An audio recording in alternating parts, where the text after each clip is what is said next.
பார்த்து நாங்கள் ஒரு நாளும் வெட்கப்பட்டதில்லை தகப்பனே. எங்களுடைய முகங்களை பிரகாசமடைய வைக்கக்கூடிய ஒரே இரக்கம் உம்முடையது மட்டும்தான் ஆண்டவரே. இந்த ராத்திரி வேளையிலும் உம்முடைய முகத்தையே நோக்கி பார்க்கிறோம் அப்பா தகப்பனே. எங்களை வெட்கமடையாதபடி தலை நிமிர்த்தி நடக்க வைத்த தெய்வம் ஆண்டவரே. இந்த ராத்திரி வேளையிலும் உம்முடைய சமூகத்தின் தொடுதலாலே சத்தியத்தின் ஜீவனாலே எங்களை சந்திக்கும்படியாய் தாழ்த்தி ஜெபிக்கிறேன். இயேசுவின் நாமத்தில் வந்த பிள்ளைகளுக்காக நன்றி அப்பா.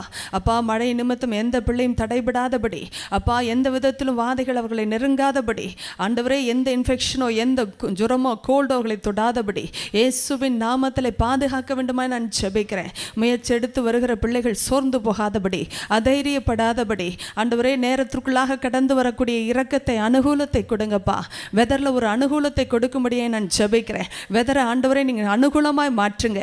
மழையை நிறுத்தி போடுங்க தகப்பனே. வேத பாடக வகுப்புக்கு வருகிற நேரத்தில் வருகிற மழையை தடை செய்யுங்கப்பா. மற்ற நேரத்தில் நன்றாக பெய்யட்டும் ஆண்டவரே. உம்முடைய நாமத்தில் வருகிற பிள்ளைகளை ஏற்ற சமயத்திற்குள்ளாக கொண்டு வரும்படியே நான் ஜெபிக்கிறேன் அப்பா. வந்த பிள்ளைகளுக்காக நான் நன்றி செலுத்துகிறேன். எடுத்த முயற்சியை கனப்படுத்துகிற பரலோகம் ஒரு நாளும் அவர்களை வெறுமையாய் அனுப்பாது தகப்பனே. வெறுமையாக மட்டுமல்ல, நிரப்பி அனுப்புகிற தேவன் வித்தியாசத்தையும் தருவேன். அதுதான் உம்முடைய வார்த்தை அப்பா. மல்கியாவில் 3:18 சொல்லி இருக்கிறேன். அதை நாங்கள் விசுவாசிக்கிறோம். என்னை சேவிக்கிறவனுக்கும் சேவிக்காதவனுக்கும், துன்மார்க்கனுக்கும் நீதிமானுக்கும் இருக்கிற வித்தியாசத்தை நீங்கள் திரும்பவும் காண்பீர்கள் சொன்னீங்களே. அந்த வித்தியாசம் எங்களுக்கு உண்டு சுவாமி. வந்திருக்கிற நம்முடைய பிள்ளைகளுக்கு உண்டு. இயேசுவின் நாமத்தில் இந்த அட்மாஸ்பியர் இந்த ரத்தத்தினாலே நான் கிளியர் பண்ணுகிற ராஜா ஆண்டவரே. ஒவ்வொரு ஆவியும் சுத்திகரிங்க தகப்பனே. செத்த கிரிகளரை எங்களுடைய மனசாட்சியை சுத்திகரிங்கப்பா. தடைகளை நீக்குகிற அந்த ரத்தம் ஜீவனுள்ள தேவனுக்கு ஊழியம் செய்யும்படி எல்லா நிலைமையிலும் இருக்கிற தடைகளை நீக்கும்படியே நான் ஜெபிக்கிறேன் அப்பா. நம்முடைய ரத்தத்தினால எங்களை தொடுங்கப்பா, கழுவுங்கப்பா, சுத்திகரிப்பை கொடுங்கப்பா, ஃபோக்கஸை கொடுங்க ராஜா. கவனிக்கக்கூடிய உள்ளத்தை கொடுங்க ஆண்டவரை. பதித்து கொள்ளக்கூடிய நினைவை கொடுங்க ராஜா. மறுரூபமாக்கப்பட்ட எண்ணங்களை கொடுங்கன்னு சொல்லி நான் ஜெபிக்கிறேன். அப்படியே நீ செய்தபடினாலே உமக்கு மகிமையை கொடுக்கிறோம் தகப்பனே. இந்த ரத்தத்துக்குள்ளாக நாங்கள் வந்து விடுகிறோம். இந்த சூழ்நிலையை அர்ப்பணித்து விடுகிறோம். தொடர்ந்து எங்களுக்கு வேண்டிய பலனை தந்து ஆசீர்வதித்து, கற்றுக்கொள்ளக்கூடிய திறனை தந்து, உணர்வை தந்து, வெளிச்சத்தை கொடுக்க வேண்டுமாய் ஜெபிக்கிறோம். செய்தபடினால் உமக்கு நன்றி, கொடாகொடி ஸ்தோத்திரம். பரிசுத்த ஆவியானவரே, உம்முடைய ஆளுகைக்கு அர்ப்பணிக்கிறேன். மகிமை உமக்கே கொடுக்கிறேன் இயேசுவின் நாமத்திலே பிதாவே, ஆமென், ஆமென். 1 கொரிந்தியர் 6 அதிகாரம் எடுத்து வைத்துக் கொள்ளுங்கள்.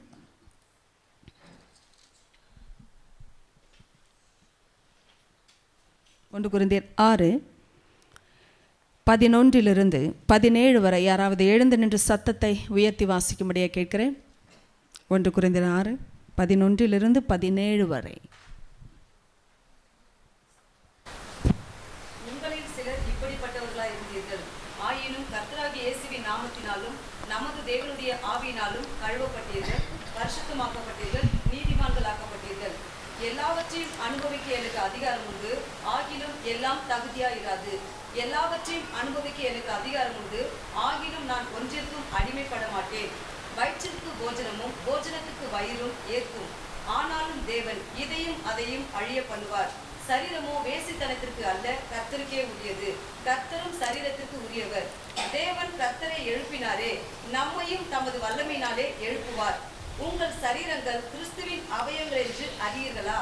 அப்படி இருக்க நான் கிறிஸ்துவின் அவயவங்களை வேசியின் அவயங்கள் ஆக்கலாமா? அப்படி செய்யலாகாதே. வேசியோடு இசைந்திருக்கிறவன் அவருடனே ஒரே சரீரமாய் இருக்கிறான் என்று அறியீர்களா? இருவரும் ஒரே மாம்சமாய் இருப்பார்கள் என்று சொல்லியிருக்கிறதே. அப்படியே கர்த்தரோடு இசைந்திருக்கிறவனும் அவருடனே ஒரே ஆவியாய் இருக்கிறான். நன்றிம்மா.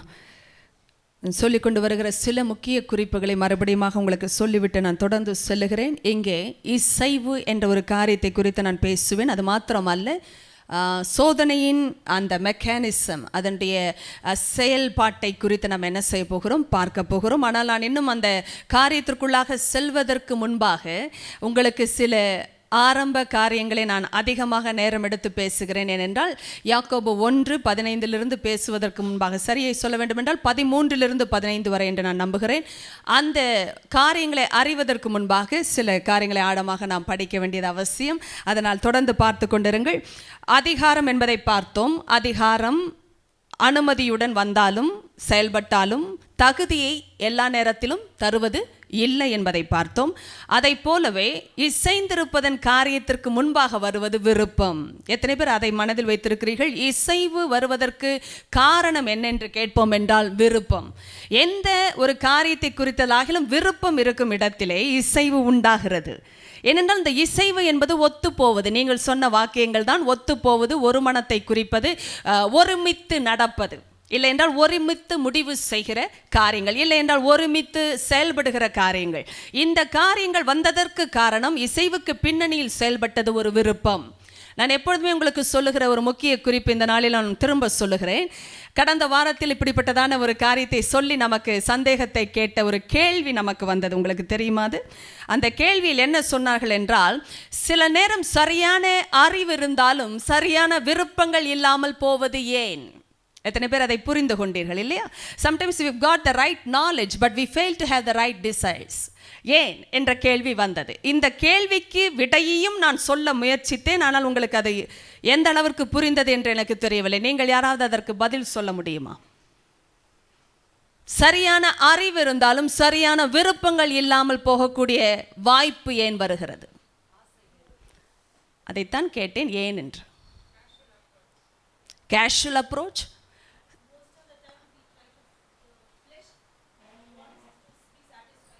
Flesh wants to be satisfied. எல்லாமே சரியான பதில்கள். வேறு யாராகிலும் நான் தொடர்ந்து போய்கொண்டிருப்பதினாலே நான் திரும்ப போவதில்லை. சரியான அறிவு இருந்தாலும் தவறான விருப்பங்கள் நமக்குள் வருவது ஏன்? அசட்டையான ஒரு மனப்பான்மை, இல்லை என்றால் நம்முடைய மாம்சத்தில் செயல்படுவதான விருப்பங்கள். சரியா? அதனால் நாம் என்ன செய்கிறோம்? சரியான அறிவு இருந்தாலும் சரியான விருப்பங்கள் இல்லாதபடினால் சரியான முடிவுகளில் இல்லாதவர்களாகவும் இருக்கிறோம். சரியான காரியம் சரிதானே? எத்தனையோ சரி வந்து கொண்டிருக்கிறது, நீங்கள் புரிந்து கொள்ளுங்கள். இப்பொழுது சொல்லலாம், லாஸ்ட் வீக் நான் சொன்ன கருத்து என்ன? எதை குறித்து பேசுவேன் என்று சொல்லியிருந்தேன்? யாராவது நினைவுபடுத்த முடியுமா? அறியீர்களா? திரும்ப சொல்லுங்கள். வேறு எதை படித்துக் கொண்டீர்கள்? எதை நான் தொடர்ந்து பேசுவேன் என்று சொல்லியிருந்தேன்?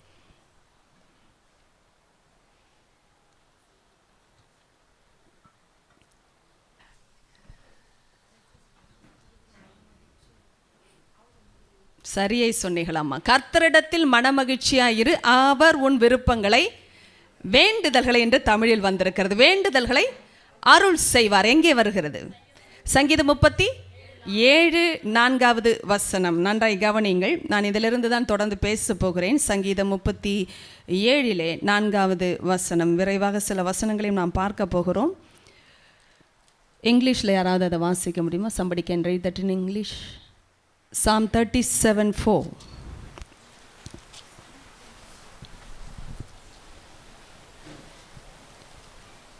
Delight yourself in the Lord, and He will give you the desires of your heart. Thank you. Delight yourselves in the Lord, and He will give you the desires of your heart. Powerful combination of delight and desires. இந்த விஷயத்தை நான் உங்களுக்கு பேசும்பொழுது யாருக்காவது ஞாபகம் வருகிறதா? delight and desires. delightனா என்ன சொல்லலாம்? சொல்லுங்க. அதுதான் கேட்கிறேன். டிலைட்டை என்ன சொல்லலாம் தமிழ்ல? எல்லாமே சொல்லுங்க. Delight. the meaning of delight என்னமா? happiness. Powerful. happiness. any other explanation, pastor? To take pleasure in something. That's right, no? delight என்ற அந்த வார்த்தையே என்ன அர்த்தம்னா, ஒரு விஷயத்தை குறித்து மிகவும் பிரியப்படுவது. எத்தனை பேருக்கு சங்கீதம் 1 அந்த வார்த்தை ஞாபகம் வருகிறது?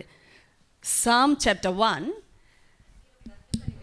கர்த்தருடைய வேதத்தில் பிரியமாயிருந்து இரவும் பகலும் அதை தியானிக்கிற மனுஷன் பாக்கியவான் என்று வந்திருக்கிறது. அப்படின்றால் இந்த பிரியம், அதைத்தான் ஆங்கிலத்திலும் பேசப்பட்டிருக்கிறது.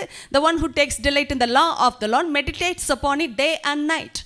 டிலைட் இல்லாமல் மெடிடேஷன் வராது. நான் சொல்வதை கவனிங்கள். இந்த பாயிண்ட்ல தான் நான் சில விஷயங்கள் உங்களுக்கு சொல்ல போகிறேன். சில நேரம் சரியான அறிவு இருந்தாலும் விருப்பங்கள் வேறாய் மாறி இருக்கிறது. அதற்கு காரணம் என்ன தெரியுமா? டிலைட். எதன் மேலே நமக்கு பிரியம் இருக்கிறதோ அதுதான் நம்மை முன்னேறி செல்ல, முடிவெடுக்க உந்துதல் செய்கிற அல்லது என்ன சொல்லலாம், உந்தக்கூடிய ஒரு காரணியாய் மாறுகிறது. கொஞ்சம் அறிவியல் டேர்ம் வருது, இருந்தாலும் சொல்லித் தருகிறேன். நம்மை முன்னேறி செல்ல வைக்கிற ஒரு காரியம் அல்லது வல்லமை எதற்கு இருக்கிறது என்றால் நம்முடைய பிரியத்திற்கு இருக்கிறது, இல்லை என்றால் நம்முடைய விருப்பத்திற்கு இருக்கிறது. உங்களுக்கு புரிய வருகிறதா? பிரியம் விருப்பம் என்ற வார்த்தையை விட மேலானது. இன்னும் சரியாக நான் சொல்வேன் என்றால், விருப்பம் என்ற வார்த்தைக்கு நீங்கள் ஆங்கிலத்திலே டிசைர் என்று வைத்துக் கொள்ளலாம். ஆனால் பிரியத்திற்கு டிலைட் என்று வைத்துக் கொள்ளலாம். வைக்கலாமா அப்படி? ஏனென்றால் நம்ம வேதத்தின் அடிப்படையிலேயே போகிறபடினாலே உங்களுக்கு நான் எழுதி காட்டுகிறேன். Delight can be termed as பிரியம் இல்லையா? ஆனால் டிசைரை நம்ம விருப்பம்னு வைக்கலாம். நீங்களா புரிந்து கொள்ளுங்கள். நான் கொஞ்சம் விரைவாகவே எழுதுவேன், திரும்பி எழுத விரும்பவில்லை, அதனால் ஓகே பார்த்து கொள்ளுங்கள். டிலைட் என்றால் பிரியம், டிசைர் என்றால் விருப்பம் வேதத்தின் அடிப்படையில். இப்பொழுது சொல்லுங்கள், நம்முடைய நாலேஜ் வந்து சரியா இருக்கலாம். நான் இதை தான் இன்னைக்கு டிஸ்கஸ் பண்ணுவேன்னு சொன்னேன். அறிவு ஒருவேளை சரியானதா இருக்கலாம், ஆனால் இந்த காரியம் வேறொன்றாய் இருக்கும் என்றால் அங்க ஒரு கான்ஃப்ளிக்ட் வரும். நாலேஜ் சரியா இருந்தா சரியா இருக்கும் எல்லாம் சொல்ல முடியல.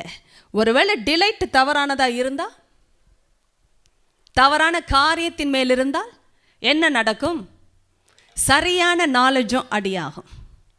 அதனால தான் பிசாசு செய்த முக்கிய ஒரு காரியம், அறிவுக்கு பின்னணியில் அவன் செயல்பட்டானே என்றாலும் அவன் விதைத்த ஒரு விஷயம் இச்சை. எத்தனை பேருக்கு அந்த வசனம் ஜெனிசிஸ் 3ல தெரியும்?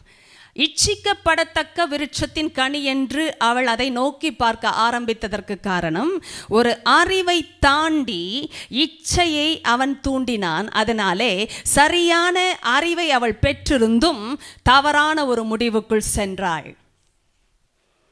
இப்போ அந்த கொஸ்டினுக்கு உங்களுக்கு நான் ஆன்சர் பண்ணிட்டு இருக்கேன் லாஸ்ட் வீக். எப்படி சரியான நாலேஜ் இருக்கும் பொழுது சரியான விருப்பம் தானே வர வேண்டும்.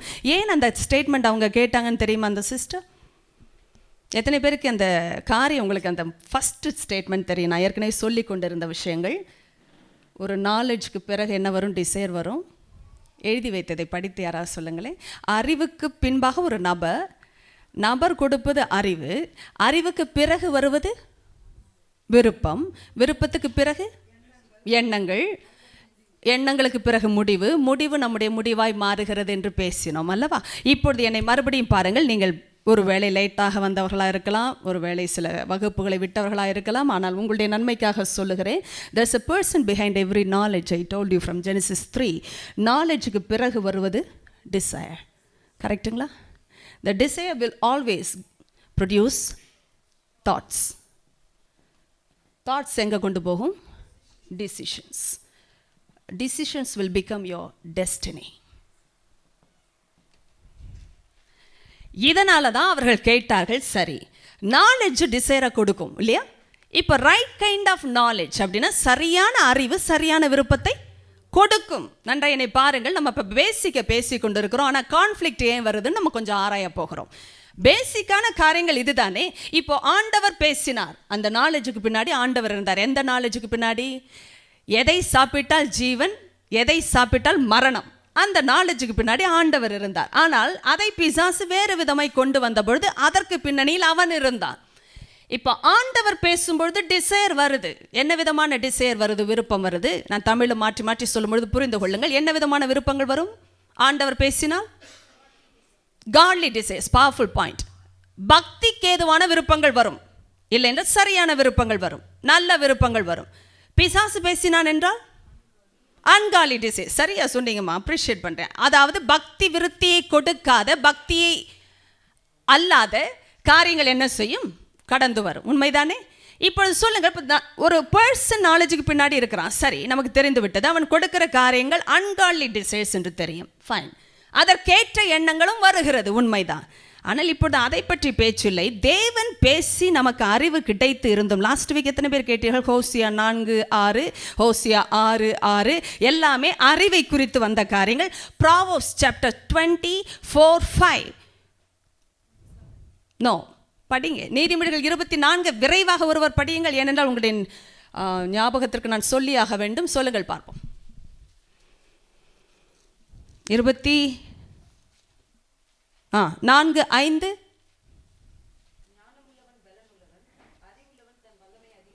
இவ்வளவு வல்லமையான வார்த்தை. ஞானமுள்ளவன் பலனுள்ளவன், அறிவுள்ளவன் தன் வல்லமையை அதிகரிக்க பண்ணுகிறான். அது ஆங்கிலத்தில் வாசிங்க, இன்னும் நல்லா இருக்கு கேட்க. Wise man has great power. How amazing that is. It's in NIV now. Okay. A man of knowledge, a woman of knowledge increases his or her strength. Powerful, no?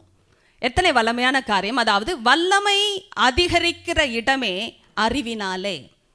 இப்போ நீங்களும் நானும் படித்திருப்பது தேவனுடைய வார்த்தை. அப்படி என்றால் என்ன அர்த்தம்? இதில் பிசாசுனுடைய அறிவு பேசப்படவில்லை, தேவனுடைய அறிவு பேசப்படும். நன்றாய் கவனிங்க. பிசாசு என்னைக்குமே பலத்தை கொடுக்கிறவன் அல்ல.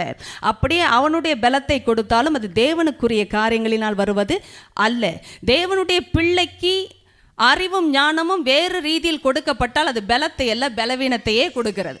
நீங்கள் அறிந்து கொள்ள வேண்டிய விஷயம், ஞானம் உள்ளவன் பலமுள்ளவன், அறிவுள்ளவன் தன் வல்லமையை அதிகரிக்க பண்ணுகிறான். Knowledge is power. நவ் இதை கவனிங்கள். அப்படி இருக்கும் பொழுது சரியான அறிவை பெற்றும் சரியான விருப்பங்கள் வராமல் இருப்பதன் காரணம் தான் உங்களிடத்தில் கேட்டேன்.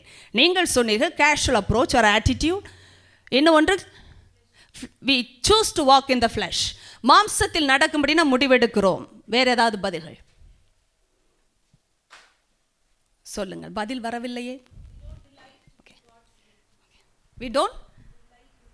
We don't delight in God's word.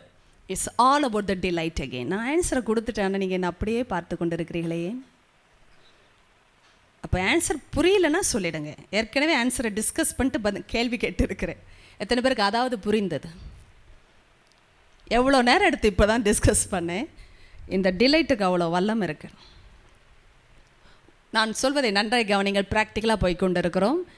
ஒரு மனுஷனுக்கோ மனுஷிக்கோ அறிவை தாண்டி செயல்படக்கூடிய ஒரு வல்லமை எதில் இருக்கிறது தெரியுமா? சொல்லுங்கள் பயமில்லாமல். பிரியத்தில் இருக்கிறது.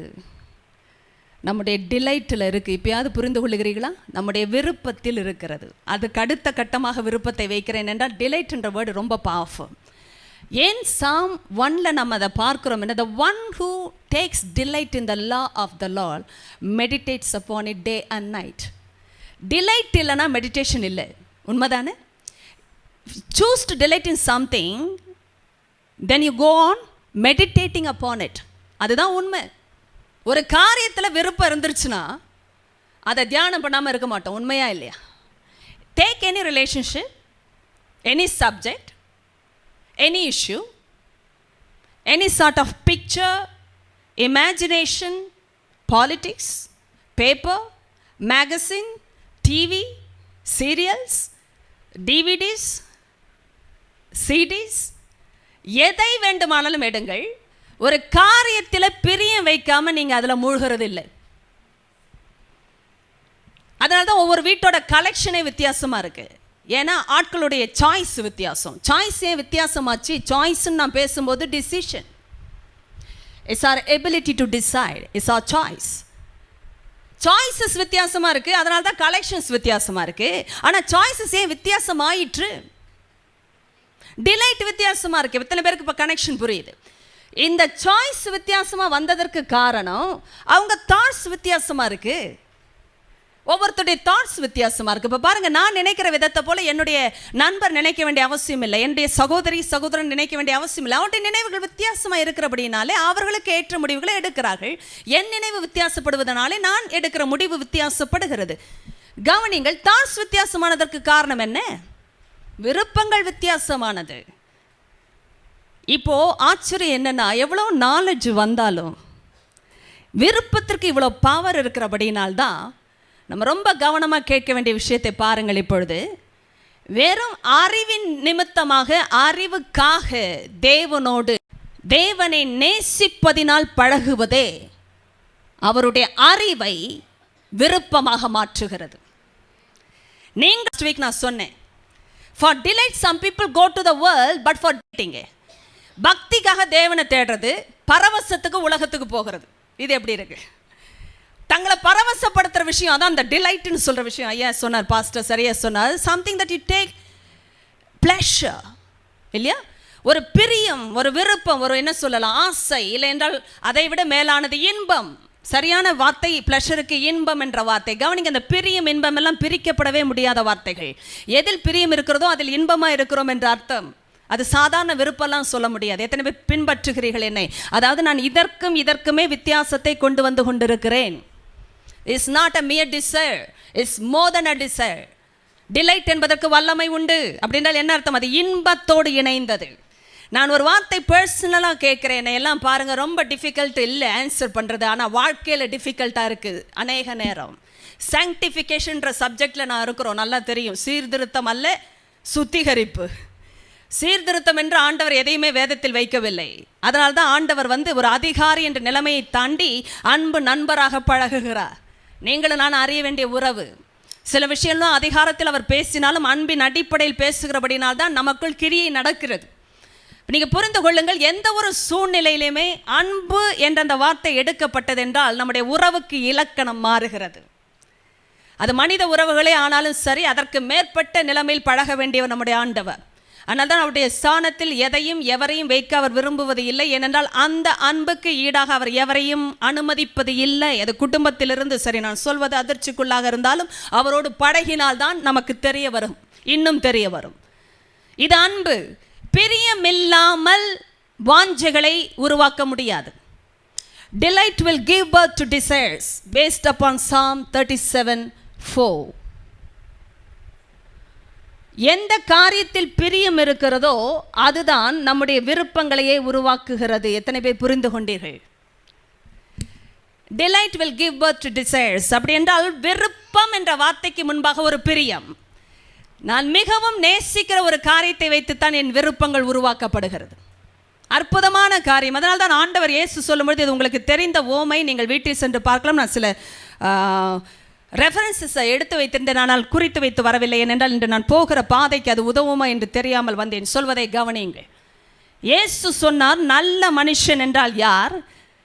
தன்னுடைய இருதயமாகிய நல்ல பொக்கிஷத்திலிருந்து நல்லதை எடுத்து காட்டுகிறவன்.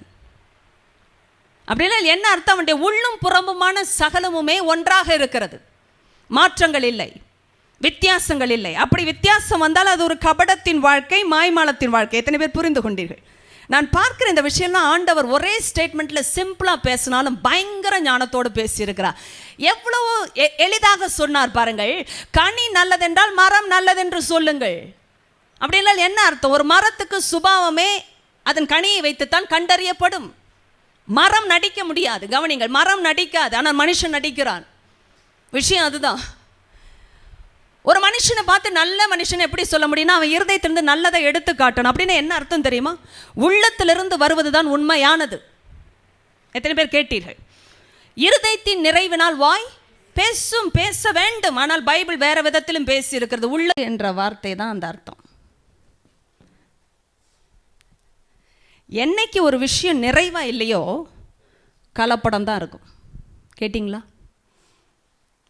அந்த நிறைவு என்றால் நாம் உடனே நினைத்துக் கொள்கிறோம், நம்ம நிரப்பி நிரப்பி நிரப்பி ஏதோ ரிலிஜியஸ் வாசம், அதிக வசன, மனப்பாடம், எல்லாவற்றுக்கும் மேலே ஒரு நிறைவு என்ற வேர்டுக்கு என்ன அர்த்தம் தெரியுமா? இசைவு என்று நான் சொல்லுவேன்.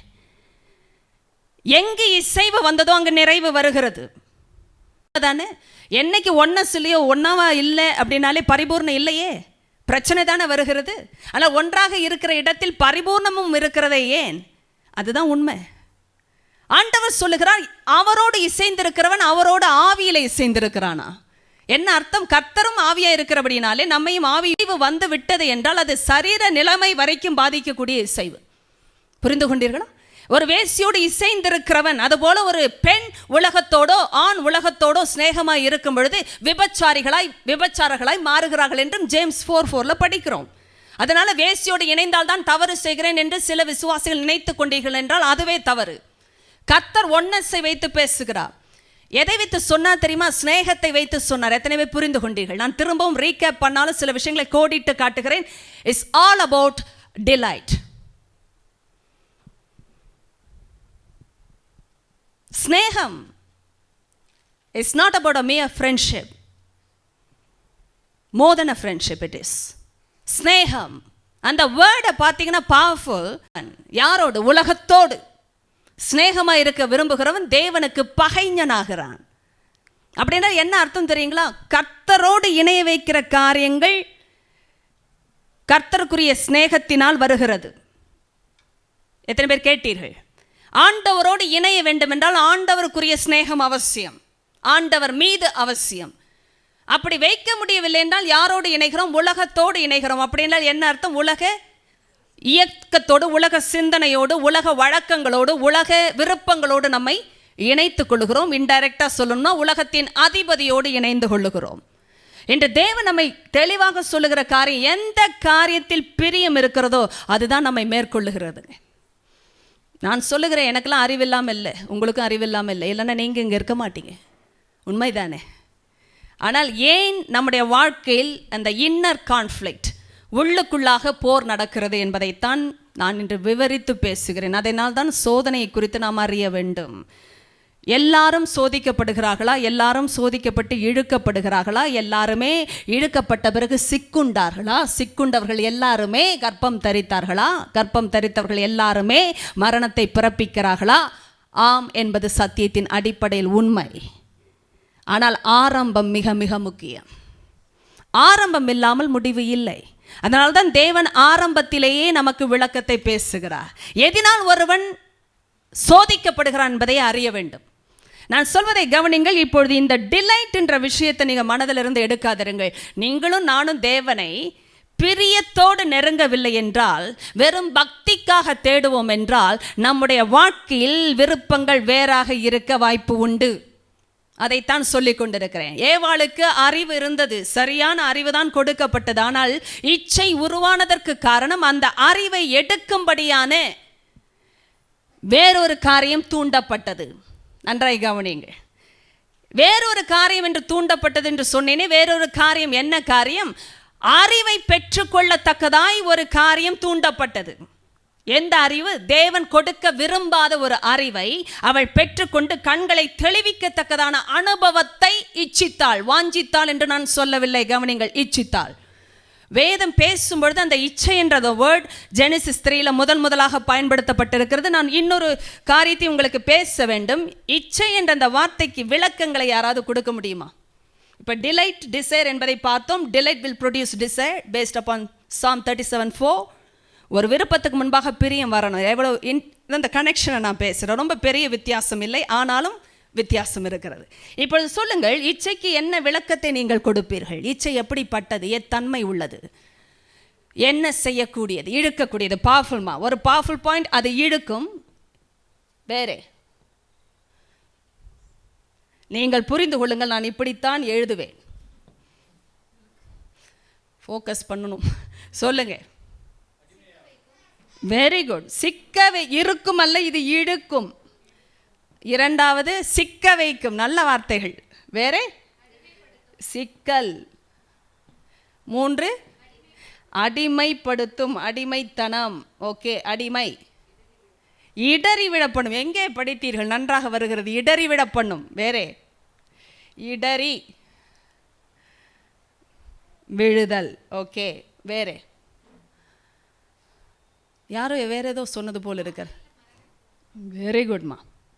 இது எதற்குமா சொன்னீர்கள்? இச்சை மரணத்தை பிறப்பிக்கும். வேறே பைபிள் படித்தா அதெல்லாம் வருமே. நம்ம வேறையும் சேர்த்துல படிக்கிறோம். அதனால் பைபிளில் படித்ததெல்லாம் டெலிட் ஆகுதா? உண்மைதானே? எனக்கு நீங்கள் ஆம் என்று கூட சொல்ல வேண்டாம். புரிந்து கொள்ளுங்கள். இதைத்தான் பேசி கொண்டிருக்கிறேன். பிரியத்திற்கு அவ்வளோ வல்லமை உண்டு. நம்ம மனதிலே பிரியம் இல்லாமல் இங்கே வரவில்லை என்று நீங்கள் நிச்சயமாய் சொல்லுவீர்கள். பிரியம் இல்லாமல் வந்திருப்பீர்களா? ஆனால் விஷயம் என்ன தெரியுமா? எதை விட எது அதிக பிரியமாக இருக்கிறது? இப்படி ஒரு கேள்வி கேட்டால் சிக்குவோம். இதெல்லாம் சிக்கலுக்குரிய வார்த்தைகள். யோசித்து பாருங்கள். இங்கேயும் பிரிய இருக்க போய் தானே வந்தீர்கள். மழையை தாண்டி வந்தீர்கள், சூழ்நிலையை தாண்டி வந்திருக்கிறீர்கள். உண்மையான காரியம். இல்லை என்றால் நானே இருக்க மாட்டேன் ஊழியத்தில். ஏதோ ஒரு பிரியம் ஆண்டவர் மேல் இருக்கத்தான் செய்கிறது, கவனிங்கள். ஆனால் அதை விடவும் பிரியம் வந்திருக்கிறதா? எதின் மேலாவது, வேறு காரியத்தின் மேலாவது, உறவின் மேலாவது? யோசித்து பாருங்கள். குடும்பத்திலிருந்து ஆரம்பிக்கிற விஷயங்கள் இதெல்லாம், அப்புறம் உலகம் வரைக்கும் செல்லும். ஆனால் நீங்கள் பதில் சொல்ல வேண்டிய காரியம் உண்டு. சொல்லுங்கள். பிரியம் இருப்பதினால் தானே வந்தோம், தேவனை தேடுகிறோம். ஆனால் எல்லாரும் அப்படி அல்ல. பக்திக்காகவும் வருகிறார்கள், பிரியத்தின் அடிப்படையில் அல்ல, பக்தியின் அடிப்படையில். அதனால் தான் தவறாமல் ஆலயத்திற்கு வருவார்கள். எங்கே? ஞாயிற்றுக்கிழமையிலே. எங்கே? சபைக்கு. பக்தி. ஐயோ, கிறிஸ்தவர்கள் என்றால் கோயிலுக்கு போக வேண்டும். கடமை முடிந்ததல்லவா? மனது கொஞ்சம் சுத்தமானது போல் இருக்கிறதுனாலே அடுத்த வாரம் ஓடுவதற்கு பலன் உண்டாகும். கடமை முடித்தபடினால் குற்றமனசாட்சி நீக்கப்படும். எத்தனை விதமான பக்தியின் விளக்கங்களை நான் உங்களுக்கு கொடுத்து கொண்டிருக்கிறேன். காணிக்கை கொடுப்பதினாலே வியாபாரம் செழிக்கும். கர்த்தரும் வானத்தின் பலகணிகளை திறந்து எனக்கு கொட்ட போகிறார் என்றால் தசமபாகம் கொடுத்து விட்டேன். எத்தனை பேர் கவனித்தீர்கள்? யார் சொன்னால் தசமபாகம் மட்டும்தான் கொடுக்க வேண்டும் என்று? 10ல் 1 கரெக்டாக போடணுன்னு இருக்கா? இது பிரியம் கேட்கிற கேள்வி. கால்கேட் கம்பெனி ஓனர் உங்களுக்கு தெரியும்னு நினைக்கிறேன். when he started giving the tithes, ஆண்டவரை நேசிக்கிற ஒரு மனுஷனுடைய சாட்சி. நேசம் வேறு, நான் சொல்வதை கவனிங்கள். 10% போட்டவர் அவர் ஆண்டவருக்கு வர்ற வியாபாரத்தில். டூத் பேஸ்ட் உங்களுக்கு தெரியல, எத்தனையோ வருஷம் அதை மட்டும் பீட் பண்ண யாராலையும் முடியல என்று நான் நினைக்கிறேன். ஏனென்றால் அந்த பேர் இன்னும் மறக்கப்படலை. அதான் மேரி பிஸ்கட் கதையா, கோல்கேட்டுன்னு சொல்லலாம், கால்கேட்டுன்னு சொல்லலாம், மேரிய மாரி பிஸ்கட்டுன்னு சொல்லலாம். இது இங்கிலீஷ் ரொம்ப வம்பான லாங்குவேஜுங்க. கவனிங்கள், என்ன அர்த்தம்? 10% கொடுத்தார். வியாபாரத்தை தேவன் பலமாய் ஆசிர்வதிக்க ஆரம்பித்தா அவருடைய பிஸ்னஸ் எந்த அளவுக்கு பிக்கப் ஆச்சுன்னா பயங்கரமான டேர்ன் ஓவர். ஆனால் மனுஷன் யோசித்தார், 10% இவ்வளோ லாபத்தை தேவன் தரும்பொழுது 10% இல்லை 20 கொடுப்போம். தசமபாகம் அவருடைய கணக்கு. 50% மாற்றினார், 80 ஆச்சு. நான் கேள்விப்பட்டது 100% கூட அதுக்கு பிறகு கொடுக்க ஆரம்பித்தாராம். ஏன்னா அவ்வளோ லாபம். நான் சொல்வதை கவனிங்க. சில நேரம் கிறிஸ்தவர்கள் பக்தியில் இருப்பதற்கு காரணம் பிரியத்தின் விஷயங்கள் மாறுபடுவதினாலே. தேவன் மேலே பிரியம் இருந்தால் பக்தி வராது, பக்தியை தாண்டி வரும் விஷயம் அதுதான். நீங்களும் நானும் பேசும்போதெல்லாம் நான் பைபிளை ப்ராக்டிக்கலாக பேசுறதுக்கு ஒரே ஒரு ரீசன், கர்த்தருடைய அன்பை புரிந்து கொண்டால் மட்டும்தான் அது முடியும். நீங்கள் படிக்கிறது ஒரு லெசனாக இருந்தால், நான் சொல்வது ஒரு தியாலஜியாக இருந்தால் உதவாது. தேவனை நேசிக்கும் பொழுது உதவும். நீங்கள் நேசித்து பாருங்கள், இதெல்லாம் ப்ராக்டிக்கலாக மாறும். அப்பாவை நேசிக்கிறதை வைத்துத்தான் இத்தனையும் எனக்கு மீனிங் உண்டாகுது. அவரை நேசிப்பது மாறும் பொழுது மீனிங் இன்னும் அதிகமாகுது. என்னைக்கு ஒரு காரியத்தில் பிரியம் இல்லையோ அன்னைக்கு மெடிடேஷன் வராதுங்க, சரியா? அதை குறித்தே வராது. என்னைக்கு அதை குறித்து தியானம் இல்லையோ அதை குறித்து பிறகு எண்ணங்கள் உருவாகாதே, சரியா? எண்ணங்கள் தானே முடிவு, முடிவு தானே நம்முடைய முடிவாய் மாறுகிறது என்று பேசினேன். இப்பொழுது கவனியுங்கள், நீதிமொழிகளை தாண்டி இப்பொழுது எங்கே இருக்கிறோம்னா விளக்கத்தை கேட்டேன். இச்சையின் கிரியைகள் என்ன அல்லது விளக்கம் என்ன என்று கேட்டேனே. இச்சை இடுக்கும், சிக்கலை உண்டாக்கும், அடிமைத்தனத்தை தரும், வேறே இடறிவிட பண்ணும், மரணத்தை பிறப்பிக்கும். இச்சைக்கு இவ்வளோ வல்லம் இருக்கு. ஒரு காரியம் நான் பல வாரங்களுக்கோ மாதங்களுக்கு முன்பாகவோ சொன்னேன். அந்த வார்த்தை எத்தனை பேருக்கு தெரியும் என்று தெரியவில்லை. இல்லை என்றால் 2 வருஷம் நான் இந்த சோதனையின் செயல்பாட்டை பேசின பொழுது சொன்ன வார்த்தை எத்தனை பேருக்கு தெரியும்? இச்சை கடினம், இச்சை இழுக்கும். நல்லா இருக்குல்ல வார்த்தை? ஆண்டவர்லாம் இழுக்கிற வேலையெல்லாம் பார்க்கறது இல்லை. எத்தனை பேர் புரிந்து கொண்டீர்கள்?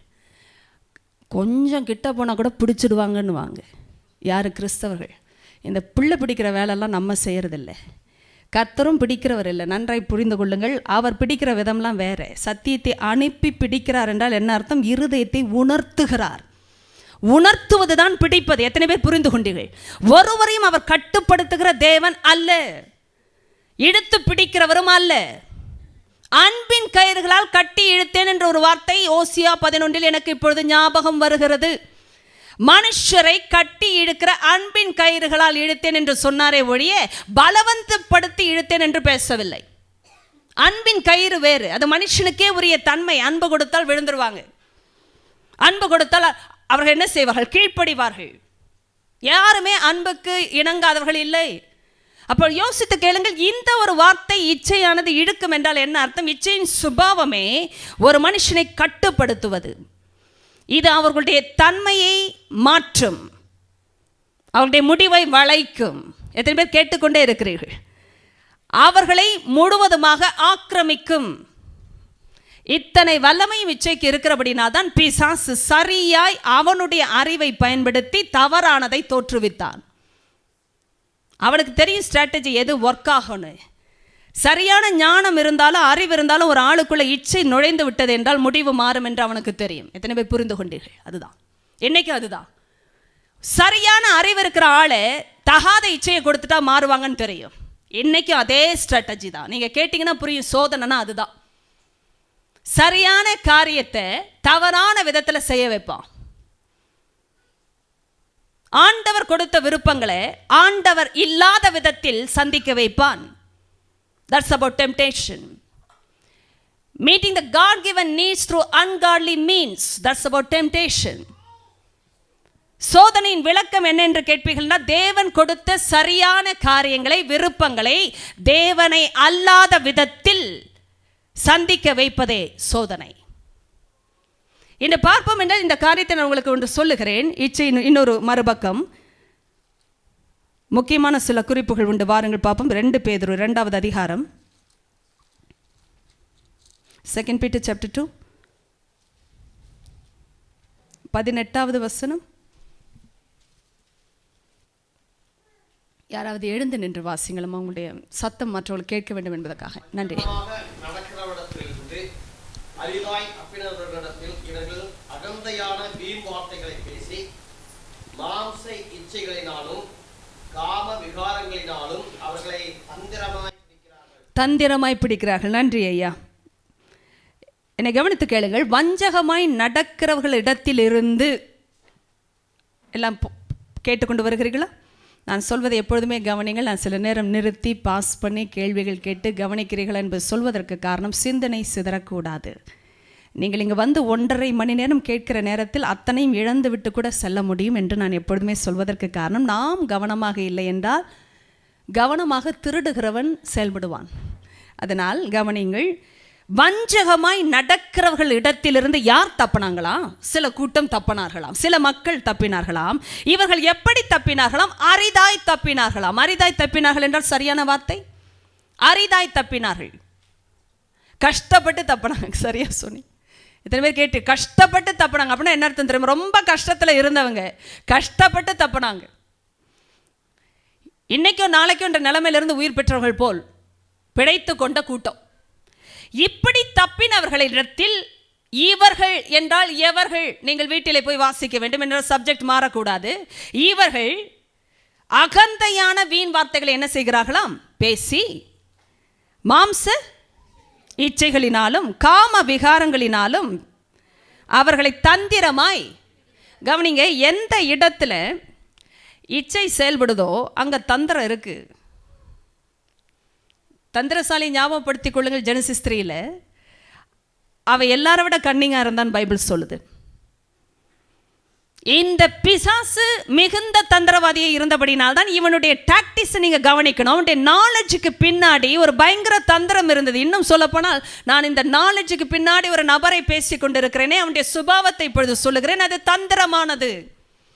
தேவன் பேசும் பொழுது தந்திரங்களோடு பேசுகிறவர் அல்ல, உள்ளொன்று புறமொன்று பேசுகிறவர் அல்ல. அவர் பேசும்பொழுது நேரிடையாக பேசுவார், சரியானதை மட்டும் பேசுகிறார், சத்தியத்தை மட்டும் பேசுகிறார், வெளிச்சத்தில் உள்ளவர் பேசுகிறார். இதிலே குழப்பங்கள் இல்லை. நீங்களும் நானும் அறிய வேண்டும், தப்பினவர்கள் எப்படி சிக்குண்டு போவார்கள். என்னை பார்த்து கொண்டே இருங்கள். தப்பியாயிற்று அல்லவா? என்ன பாருங்க, தப்பிட்டாங்களா இல்லையா? அரிதாய் தப்பினாலும் தப்பினார்களே. இப்பொழுது ஏன் நடக்கிற விஷயத்தை பாருங்கள். இவர்கள் இடத்தில் போய் பிடிக்கிறார்கள் என்று முடிந்திருக்கிறது. தப்பினவர்கள் எப்படி பிடிக்கப்பட்டார்கள்? தப்பினவர்கள் எப்படி பிடிக்கப்பட்டார்கள்? இது என்ன ஒரு அருமையான ஒரு நல்ல ஒரு காரியம். படியுங்கள், சொல்லுங்கள். எப்படி தப்பினவர்கள் பிடிக்கப்பட்டார்கள்? யார் யாரோடு பேசினார்கள் ஐயா? நீங்கள் பார்த்து சொல்லுங்களேன், சொல்லுங்கள். எனக்கு விளக்கம் அவசியம். தப்பினவர்கள் எப்படி பிடிக்கப்பட்டார்கள் என்று கேட்டேன். நான் வசனத்தை படிக்க சொல்லவில்லையே. யார் யாரை பிடித்தார்கள், எப்படி பிடித்தார்கள், அதை சொல்லுங்கள். கள்ள தீர்க்கதரிசிகள் இவர்களை தந்திரமாக, நான் சொல்வதை மறுபடியும் கேளுங்கள், அகந்தையான வீண் வார்த்தைகள். ஆங்கிலத்தில் வாசிங்கப்பா. 2 Peter chapter 2 verse 18. They mouth empty boastful words.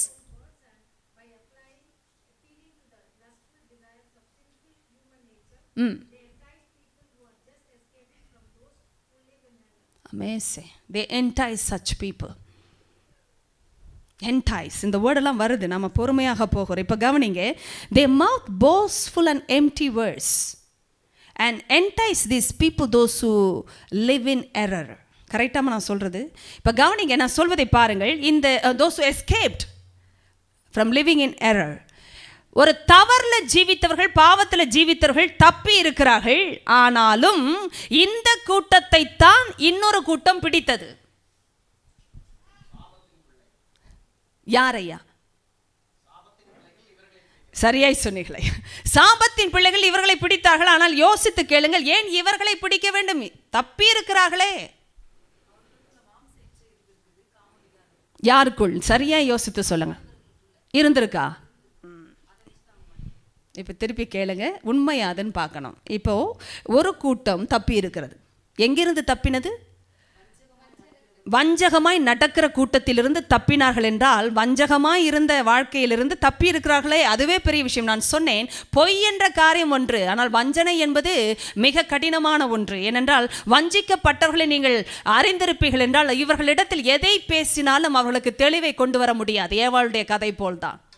வஞ்சிக்கப்பட்ட பிறகு அவர் கீழ்ப்படியாமையில் சென்றாள். பாவம் என்ற ஒரு காரியத்தை பாவம் இல்லை என்று நம்பினாள். மரணத்தை தராது ஜீவனாக இருக்கும் என்றே நம்பினாளே. இதுதான் வஞ்சனை. நான் சொல்வதை கவனிங்கள். சத்தியத்தில் இருக்கிறவங்களுக்கு பொய்யை இனங்கண்டு கொள்ள முடியுமா? இது உங்களுக்கு ஜெனசிஸ் 3 இதுவரைக்கும் படித்திருக்கிறீர்கள், தெரிய வேண்டும். ஒரு பொய்யை இனங்கண்டு கொள்ள பொய்யில திறமசாலியாக இருந்தால் முடியாது. பொய்யை இனம் கண்டு கொள்ள சத்தியத்தில் இருந்தால் தான் முடியும். நான் கேட்கிறேன், வஞ்சிக்கப்பட்டவர்கள் ஏன் பொய்யை அறியவில்லை? சத்தியம் போல வந்தது. கவனிங்கள், அதுதான் விஷயம். தெரிந்து கொள்ளப்பட்டவர்களே வஞ்சிக்கப்பட வேண்டிய காலமாக இருக்கிறது, வஞ்சிக்கக்கூடிய காலம். அப்படின்னா இந்த கடைசி காலங்களை எச்சரிப்பை தேவன் இயேசு பேசும் பொழுது, தெரிந்து கொள்ளப்பட்டவர்கள் கூட வஞ்சிக்கப்படுகிறார்கள். அப்படின்னா என்ன அர்த்தம்? தெரிந்து கொள்ளப்பட்ட கூட்டத்தினர் வஞ்சிக்கப்பட முடியாது. ஆனால் அத்தனை நிலைமையிலே தந்திரம் செயல்படும், பொய்யானது செயல்படும், சத்தியம் போல் அனுப்பப்படும். அதனால் தான் கவனமாக இருக்க வேண்டும் என்று இயேசு பேசினார். இப்பொழுது கவனிங்கள், எஸ்கேப் ஆகிறது ஒன்று. நிறைய பேர் எஸ்கேப் ஆனதோடு விட்டுட்டாங்க, அதுதான் விஷயம். ரட்சிக்கப்பட்டதோடு விட்டு விடுகிறார்கள். ஆண்டவர் இயேசுவை ஏற்றுக்கொண்டேன், தேவன் எனக்கு தேவனாக இருக்கிறார், நல்லவராக இருக்கிறார், சரி. ஆனால் வளர்ச்சி என்ற அந்த ஒரு வார்த்தை முக்கியம். அதனால் தான் சபை முக்கியம், ஐக்கியம் முக்கியம். அநேகர் நினைக்கிறார்கள், நான் ரட்சிக்கப்பட்டு விட்டேன், பரலோகம் செல்லுவேன், பாவ மன்னிப்பு கிடைத்திருக்கிறபடினாலே, தேவனுடைய பிள்ளையாக இருக்கிறபடினால் பரலோகம் செல்லுவேன். ஆனால் அதோடு முடிவது இல்லை, அது ஆரம்பம். சபையின் ஐக்கியத்திற்குள் ஏன் வர வேண்டும்? உங்களை நான் பாராட்டுகிறேன். நீங்கள் ஞாயிற்றுக்கிழமை ஆராதனையை தாண்டி வேதபாட வகுப்புக்கு வருகிறபடினால் தான் வளருகிறீர்கள். எத்தனை பேர் புரிந்து கொண்டீர்கள்? பிரியாணி சாப்பிட்டே வளரணும்னு எத்தனை பேர் நினைக்கிறீங்க? அது உண்மையான வளர்ச்சி அல்ல. ஒரு நேரம் ஏதோ ஒன்று சாப்பிட்றோம், நல்ல சாப்பாடு, அடிப்பொலி தான், சாப்பிட்டுட்டோம், அப்படியே வாழ முடியுமா? அஜீரண கோளாறு தான் வரும். யோசித்து கேளுங்கள், நல்ல வளர்ச்சிக்கு எது முக்கியம்? பைபிள்ல இருந்து பேசாதீங்க, பொதுவாய் பேசுங்கள். சமச்சீரான ஒரு நல்ல வார்த்தை அம்மா, சரியான தமிழ். சமச்சீரான, என்னைக்கா கேட்டிருக்கிறீங்களா இந்த வார்த்தையில? நல்ல தமிழ். சமச்சீரான ஒரு சரியான பேலன்ஸ் டயட்னு சொல்லிட்டோமா நீ? அதுதான் அந்த வார்த்தை, பேலன்ஸ் டயட். சமச்சீரான உணவு, சமமாகவும் இருக்கணும், சீராகவும் இருக்கணும். எத்தனை பேர் கேட்டீங்க? சீர்பொருந்தலோடு சம அளவோடு வருவதே சாப்பாடு. இதை சாப்பிட்டால் தான் வளர்ச்சி, இது இல்லாவிட்டால் கிளர்ச்சி தான் வரும். அதையும் படித்தோம்.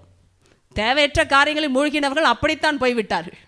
ஏன் என்றே தெரியவில்லை. அது தேவன் சொல்லுகிற காரியங்கள் உண்மையாகவும் நடக்கிறபடினால் ஒத்துக்கொண்டு தான் ஆக வேண்டும், வேறு வழி இல்லை. இப்பொழுது எங்கே இருக்கிறோம்?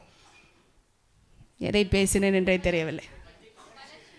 வளர்ச்சி முக்கியம். இதைத்தான் கேட்டோம். இவர்கள் ஏன் பிடிக்கப்பட்டார்கள்?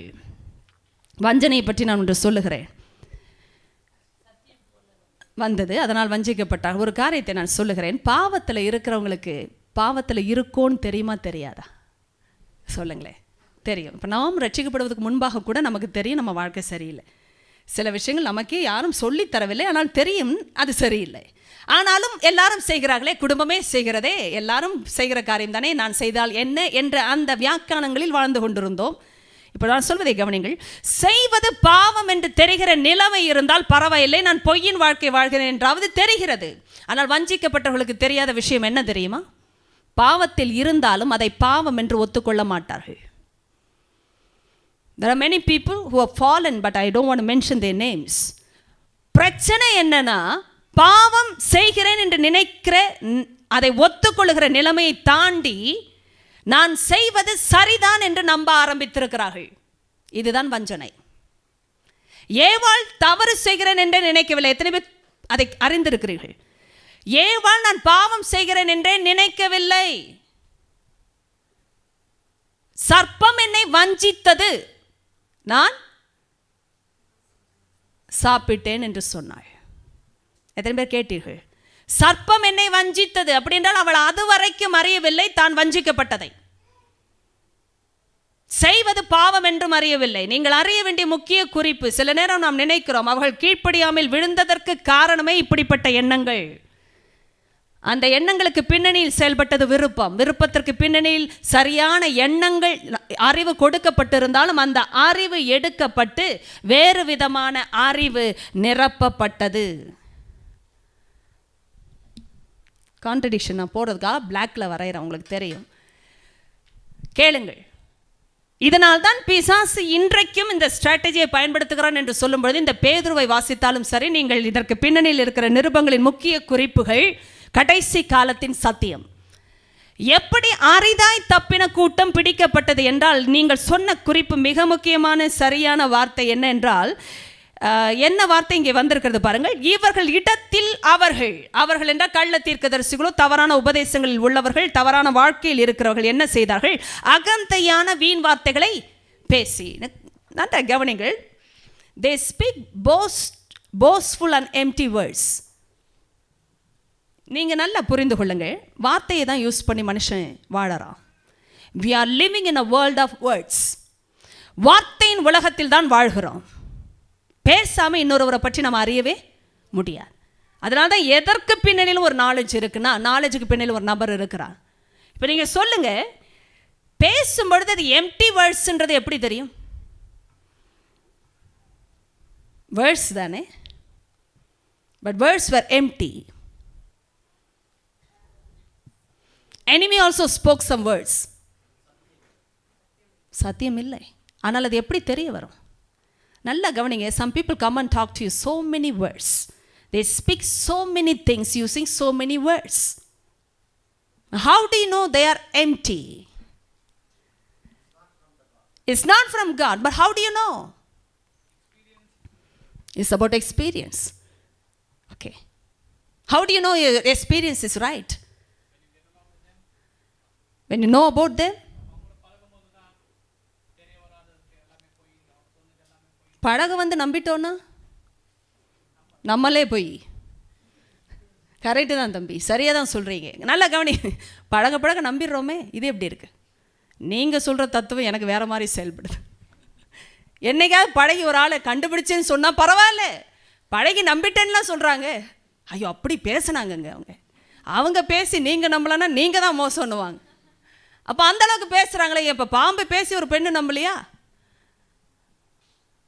என்ன காம்பினேஷன் இது? இப்போ இப்படி பேசின வித்தியாசமாக இருக்குது. பாம்பு பேசி பெண் நம்புவாங்களா? இன்றைக்கி நிறைய பாம்புங்க பேசுது, நிறைய பெண்கள் நம்புகிறாங்க.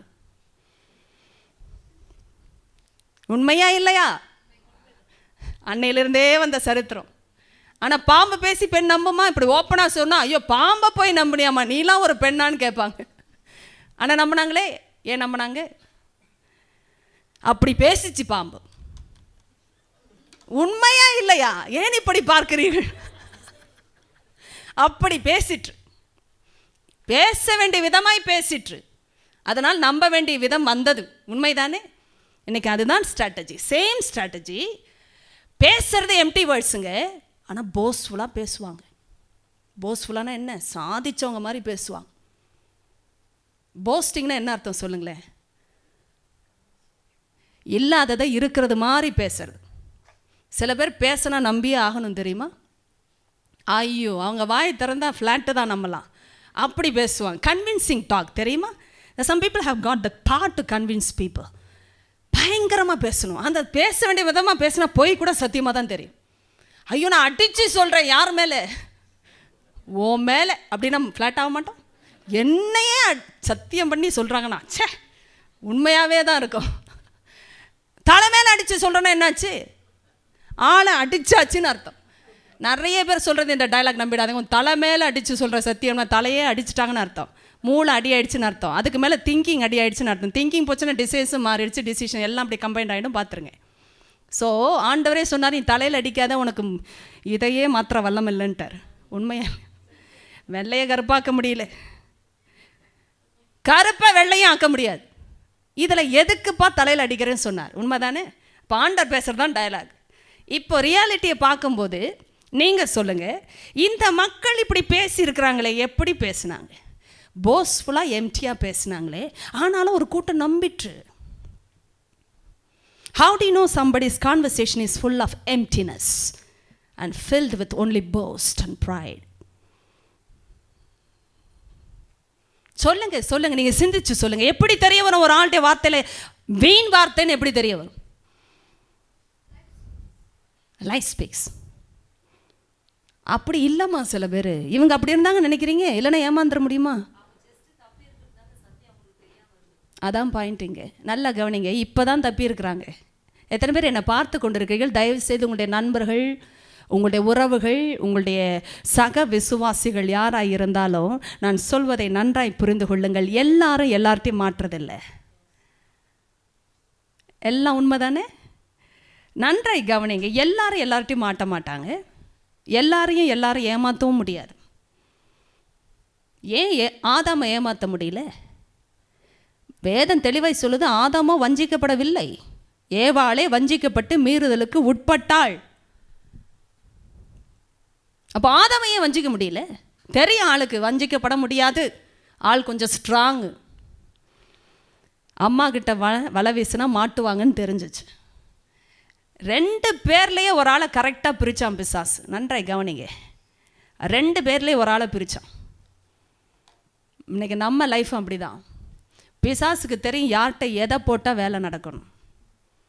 எல்லார்ட்டையும் ஒரே வேலையை காட்டுறதில்ல பிசாசு, தெரியுமா உங்களுக்கு? அதனால தான் சில பேருக்கு இருக்கிற பிரச்சனை இன்னொரு பேருக்கு பார்த்தா இது கூட பிரச்சனைன்றாங்க. ஆனால் போய் எதுக்கெல்லாமல் அடிமைத்தனம் அவங்க தூக்கி போட்டு போகிறத விட்டு, அம்மாங்க உங்களுக்கு வந்தால் தான் தெரியும் விஷயம். அதுதான் எல்லாருக்கும் ஒரே ஸ்ட்ராட்டஜி இல்லை எனிமி பண்ணுறது. ஆனால் அந்த ஒரே ஸ்ட்ராட்டஜி ஒரு ஆளுக்கு ஒர்க் ஆகும். கவனிங்க. போஸ்ஃபுல்லாக எம்டியாக பேசி கொண்டு இருந்தாலும் ஒரு கூட்டம் எப்படி நம்ப முடியுது தெரியுமா? அவங்கள பொறுத்த வரைக்கும் அந்த வார்த்தை தான் உண்மை, அந்த வார்த்தை தான் நம்பிக்கைக்குரிய வார்த்தையாக இருந்தது. ஆனால் நான் சொல்வதை நன்றாய் கவனிங்கள். ஒரு விஷயம் லிங்க் இதுதான் இருக்குது. எல்லாருக்கும் எல்லாம் சரிவர செயல்படாது என்று ஏன் சொன்னேன் என்றால், 18 கவனிங்கள். வஞ்சகமாய் நடக்கிறவர்களிடத்திலிருந்து அரிதாய் தப்பினவர்களிடத்தில் இவர்கள் அகந்தையான வீண் வார்த்தைகளை பேசி பேசி, எல்லாமே பேச்சில் தான் ஸ்டார்ட் ஆகுது, பேசி மாம்ச இச்சைகளினாலும் காம விகாரங்களினாலும் அவர்களை தந்திரமாய் பிடிக்கிறார்கள். யூஸ் பண்ற ஸ்ட்ராட்டஜி எல்லாம் இங்க இருக்கு. இது இருந்துச்சுன்னா நான் உங்களுக்கு சொன்னேன், சரியான நாலேஜ் இருந்தாலும் அதை அடித்து இதை கொடுக்கும். என்னவோ தெரியல, என்ன நாலேஜ் இருந்தாலும் இந்த ஒரு விஷயம் வந்துருச்சுன்னா இழுத்துரும். இப்பதான் தப்பி இருக்கிறார்கள், அவர்களிடத்தில் தான் பேசுகிறார்கள். நீங்களும் நான் அறிய வேண்டிய விஷயம் நான் திரும்ப சொல்லுகிறேன். சத்தியத்தில் வளராமல் ஒரு தேவ பிள்ளைக்கு பலன் இல்லை. நீங்கள் ஆண்டவர் அறிந்திருக்கிறேன் என்று சொல்லலாம், ஞாயிற்றுக்கிழமை ஆராதனைக்கு வருகிறேன் என்று சொல்லுகிற கூட்டத்தில் இருக்கலாம். உங்களை வைத்து பேசவில்லை, பொதுவாக பேசுகிறேன், அதனால் நீங்கள் என்று பயன்படுத்துகிறேன், தனிப்பட்ட விதத்தில் அல்ல. இல்லை என்றால் நீங்கள் இங்கே இருக்க மாட்டீர்கள், உங்கள் கூட்டம் வேறு. சொல்வதை கவனிங்க. சில நேரம் ஏன் ஞாயிற்றுக்கிழமை ஆராதனை மாத்திரம் இருந்து கொண்டு வளர முடியாது என்று நான் பேசினேன் என்றால், சமச்சீரான உணவு அங்கே கிடைப்பது இல்லை. தேவனுடைய சத்தியம் கிடைக்க கிடைக்க கிடைக்கத்தான் பகுத்தறிவு உண்டாகிறது. கேட்டீர்களா? பகுத்தறியும் திறனையை கொடுப்பதே சத்தியம். திட ஆகாரத்தில் பழகினவர்கள் மட்டுமே நன்மையிலிருந்து தீமையை பிரிக்கிறார்கள். அது எபிரேயர் 4 வருகிற ஒரு சத்தியம். உங்களுக்கு தெரிந்த வார்த்தைகள் 14, 15 என்று நினைக்கிறேன். இதை நீங்கள் வீட்டிலே வாசித்து பாருங்கள். எபிரேயர் வாசித்து விடுங்க, நான் தவறாக சொல்ல விரும்பவில்லை. எபிரேயர் இல்லை 4 இல்லை 5, 13 14 வரை யாராவது வாசிங்கள். 13, 14 எபிரேயர் 5.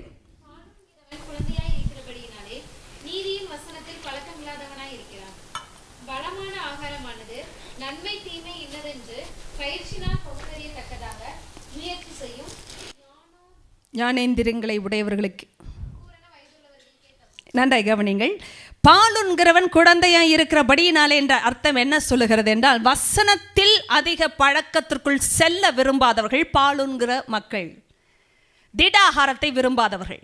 இவர்களை பொறுத்த வரைக்கும் அடிப்படையான போதனைகள் மாத்திரமே போதும். தேவன் அன்பாய் இருக்கிறார், வழி நடத்துகிறார், சமாதானம் தருகிறார், உன்னை நேசிக்கிறார், உனக்காகவே இருக்கிறார், உனக்காக வழிகளை செம்மைப்படுத்துவார், இப்படிப்பட்ட வாக்குகளோடே வாழ விரும்புவார்கள். நான் சொல்லுகிறேன், அடுத்த வாரம் முக்கியமான ஒரு குறிப்பு, நான் போய்கொண்டே இருப்பேன். வாக்கு தத்தங்கள் என்றால் என்ன, வாக்கு தத்தங்களின் வல்லமை என்ன என்பதை முதல் முறையாக நான் வித்தியாசமாக பார்த்திருக்கிறேன். இதுவரைக்கும் பார்க்காதது. அநேக நேரம் நினைக்கிறோம் கிறிஸ்தவருடைய வாழ்க்கையே வாக்கு தத்தங்கள் வந்தால் செழிக்கிற வாழ்க்கை. என்ன விதத்தில் என்று நான் சொல்லுவேன். அநேகர் வாக்கு தத்தத்திற்காக காத்திருக்கிற ஒரு இரவு நமக்கு தெரியும். அடுத்த வருடத்திற்கு செல்வதற்கு முன்பாக வாக்குத்தத்தம் அவசியம். வாக்குத்தத்தம் வந்தால் வாழ்க்கையே வளமாகும். வாக்குத்தத்தம் வந்தால் செழிக்கும், ஆசீர்வதிக்கப்படும். இதெல்லாம் உண்மையிலும் உண்மை. ஆனால் நான் சொல்லுகிறேன் வாக்குத்தத்தம் என்ன செய்யும் என்று. இப்பொழுது கவனிங்கள். பலமான ஆகாரம் நன்மை தீமை இன்னதென்று பயிற்சியினால் பகுத்தறியத்தக்கதாக. எத்தனை பேர் கேட்டுக்கொண்டே இருக்கிறீர்கள்? பலமான ஆகாரமானது எப்படி செயல்படுமாம்? பயிற்சியினால். பயிற்சியினால் நன்மை தீமை இன்னதென்று பயிற்சியினால். போட்டு பிரியாணி சாப்பிட்டு பாருங்க, உண்மையாக ஃபாஸ்டிங் போட்டிருந்தா அதையும் சொல்ல வேண்டியதாக இருக்கிறது. நீங்கள் ஒருவேளை பால் உண்கிறவர்களாக இருந்து 40 நாட்கள் திடீரென்று திட ஆகாரத்தை சாப்பிட்டு பாருங்கள், செத்தே போனவர்கள் இருக்கிறார்கள். உண்மை அதுதான். பழக்கம் இல்லையே. 40 நாள் பழகாத வயிற்றுக்கு திடீரென்று அனுப்பினால் என்ன ஆகும்? பயிற்சி நிறுத்தி இருக்கிறது வயிறு. நினைத்து பாருங்கள், குடலின் பயிற்சி 40 நாள் நிறுத்தப்பட்டதற்கே அசைக்க மறுகிறது, அசைக்க மறுக்கிறது, செயல்பட மறுக்கிறதே. நம்முடைய ஆவிக்குரிய திறனை யோசித்து பாருங்கள். கொஞ்சம் கூட பகுத்தறிவே இல்லாத வாழ்க்கை கிறிஸ்தவ வாழ்க்கை அல்ல. கிறிஸ்தவ வாழ்க்கை என்பது பகுத்தறியும் வாழ்க்கை. தேவன் பகுத்தறிவார் என்று சொல்லவில்லை. நீங்கள் பகுத்தறிய, நான் பகுத்தறிய ஆண்டவர் சொல்லியிருக்கிறார். நாம் பகுத்தறிய வேண்டும். அது பயிற்சினால் தான் வரும். பயிற்சி, நன்றாய் கவனிங்கள். அந்த பயிற்சியிலே இல்லாத ஒரு பிள்ளை பகுத்தறிய முடியாது. நான் உங்களுக்கு பேங்க் எம்ப்ளாயி பற்றியெல்லாம் பேசியிருக்கிறேன். நல்ல நோட்டில் தான் பழக்கம் உங்களுக்கு, கள்ள நோட்டில் இல்லை. ஆனால் நல்ல நோட்டில் பழகின விரல்கள் தான் கள்ள நோட்டையே கண்டுபிடிக்கிறது. நீங்களும் நானும் கெட்ட காரியங்களில் ஒரு அறிவும் இல்லைன்னா பரவாயில்ல. நான் சொல்கிறத நல்லா கேளுங்க. ஐயோ, என் பிள்ளையை நான் இப்படி வளர்த்துட்டேன், என்ன பண்ண போகிறாளோன்னு நினைக்காதீங்க. எப்படி வளர போகிறானோன்னு தெரியல, ஒரு கெட்டதை கூட காட்டாமல் வளர்த்துட்டேன், சந்தோஷமாக இருங்க. நல்லதை மட்டும் கொடுத்துருந்தீங்கன்னா நல்லவங்களாகவே இருப்பாங்க. ஏன் தெரியுமா? வெளியில் போனால் கெட்டது வந்தால் தன்னால் தெரியும் அது கெட்டதுன்னு. ஏன்னா நல்லதிலே பழகின சிஸ்டம். ஆண்டவர் சொல்றாரு, இதை பகுத்தறியத்தக்கதாக முயற்சி செய்யணுமா? முயற்சி, அது பயிற்சினால் வருகிற முயற்சி. டெய்லி பயிற்சி பண்ணணும். அப்படின்னா என்ன? ஸ்ட்ராங் டீச்சிங்குள்ளே போகணும். நம்ம we have to get into solid teaching. அப்படின்னா என்ன? அசைவ உணவு சாப்பிட்றது மாதிரி இதெல்லாம். when you get into strong teaching, it's about discipline, it's about teaching righteousness, it's about rebuking. பயங்கரமான ஸ்டேட்மெண்ட்ஸ். கர்த்தர் ஒரு ஆளை சீர்திருத்தம் பண்ண அவங்க சாலிட் மீட்டில் இருக்காங்கன்னு அர்த்தம். சாலிட் டீச்சிங்கில் இருக்காங்க. அவங்கள தான் கர்த்தர் கரெக்ட் பண்ணுவார். அவங்க கிட்ட தான் சிக்ஷிப்பார். அவங்க கிட்ட தான் அந்த கடிந்து கொண்டு கட் பண்ண வேண்டிய விஷயத்தெல்லாம் காட்டி கொடுப்பார். பிச்சு எடுத்துருவார். நான் சொல்கிறத நல்லா கவனிங்க. those who are trained by this kind of a training, they know how to decipher from good and evil. They know the distinction between right and wrong. otherwise no. சத்தியத்தில் இல்லாதவங்களுக்கு விஷயமே தெரியாது. அதனால தான் பாருங்க, இப்போ எஸ்கேப் ஆன ஆளுக்கு போய் அப்பீலிங்காக பேசுகிறாங்களா? they appeal to their sinful nature. ஏற்கனவே அந்த சுபாவத்திலேருந்து இப்போ தான் எஸ்கேப் ஆகிருக்கு. மறுபடியும் அப்பீல் பண்ணுவாங்க. அந்த காம விகாரத்திலும் தந்திரமாக இச்சைகளிலும் அப்பீல் பண்ணுவாங்களாம். ஏன்னா நீங்கள் சொன்ன மாதிரி அந்த விஷயத்தில் அவங்களுக்கு இன்னும் என்ன செய்யலை, முழு விடுதலை வந்திருக்கு. தப்பி இருக்கிறார்கள். ஆனாலும் சத்தியத்தில் இல்லாதபடினாலே பலன் இல்லை,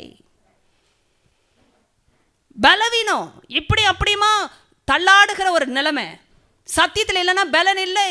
ஆகாரம் இல்லை என்றால் பலன் இல்லை. நான்வெஜ்ஜில் தான் புரோட்டீன் ஜாஸ்தின்னு சொல்கிறாங்களே, ஏன்? அதுதான் நம்ம சரீரத்துக்கு வேண்டிய சரியான பலன். when you don't have a correct normal food, you lose your strength. It's about a balanced diet. கர்த்தர் சொல்கிறாரு, இந்த விஷயத்தில் இருக்கிறவங்கள தான் பிடிச்சாங்களே. நல்லா கவனிங்க, இந்த சர்ச்சில் பிளான்ட் ஆகாமல் சத்தியத்துக்கு இடம் கொடுக்காத இருக்கிற ஆட்கள் வீட்டை தேடி தான் இப்படிப்பட்டவங்க போகிறாங்க. நல்லா கவனிங்க, இவங்க நினைத்து கொள்கிறார்கள் நம்மை தேடி வந்து உபதேசிக்கிறார்கள் என்று. சபையில் நாட்டப்பட்ட ஒரு ஆள் அவங்க தொடப்பட்டாள். எத்தனை பேர் கேட்டீர்கள்? சபையில் நாட்டப்படுவது என்றால், சபையில் நாட்டப்படுவது என்றால் என்ன அர்த்தம்? சத்தியத்தில் நாட்டப்பட்டவர்கள். அவர்கள் வேத பாட வகுப்புக்கு போவார்கள், ஞாயிற்றுக்கிழமையை தாண்டி ஜெபத்தில் இருக்கிறவர்கள், ஊழியத்தில் இருக்கிறவர்கள், எந்தெந்த வாய்ப்புகள் கிடைத்தாலும் பயன்படுத்தி எழும்புகிறவர்கள். இவர்கள் போதகர்களுடைய அதிகாரத்திற்கு கீழ் இருக்கிறவர்கள். I want to show you particular scripture. அது எங்கே வருதுன்னு இப்போவே பார்த்து விடுகிறேன். இதை நீங்கள் அறியாவிட்டால் சில விஷயங்கள் வெளியே வராது. அதை நாம் அறிந்தோம் என்றால் நம்முடைய கண்கள் திறக்கவும் படும். இதே பேதுரு 2வது அதிகாரத்திலே 10வது வசனம். I will show you the connection here. விசேஷமாக அசுத்த இச்சையோட மாம்சத்திற்கு ஏற்றபடி நடந்து கர்த்தத்துவத்தை அசட்டை பண்ணுகிறவர்களை அப்படி செய்வார். நன்றாக திரும்ப படிங்கம்மா. விசேஷமாக அசுத்த இச்சையோட மாம்சத்திற்கு ஏற்றபடி நடந்து கர்த்தத்துவத்தை அசட்டை பண்ணுகிறவர்களை அப்படி செய்வார். யாராவது ஆங்கிலத்தில் வாசிங்கள். Especially hard on those who follow their own evil, lustful thoughts, and those who are proud and willful, daring even to scoff at the glorious ones, okay without so much as trembling. Okay, read that in NIV ma. 2 Peter only, chapter 2, verse 10. This is especially true of those Yeah. who follow the corrupt desire of the sinful nature And despise authority. I was wanting to see that word there. It's powerful, but in NIV is more clear, at least to the understanding of many. 10வது வசனத்தில் சொல்லப்பட்ட இந்த கர்த்தத்துவத்தை அசட்டை பண்ணுகிறதை குறித்து சரியான ஒரு எக்ஸ்பிளனேஷன்னா, they despise the glorious onesனு சரியாக தான் வந்திருக்கு. இருந்தாலும் அதிகாரத்தை என்ன செய்கிறார்களாம்? அசட்டை. என்னை கவனிங்கள், மிக முக்கியமான குறிப்புகள். எந்த இடத்திலையும் அதிகாரம் அசட்டை பண்ணப்பட்டதா? உங்களுக்கு இந்த சப்ஜெக்டில் எது புரியாமல் போனாலும் பரவாயில்ல, இது புரியணும்.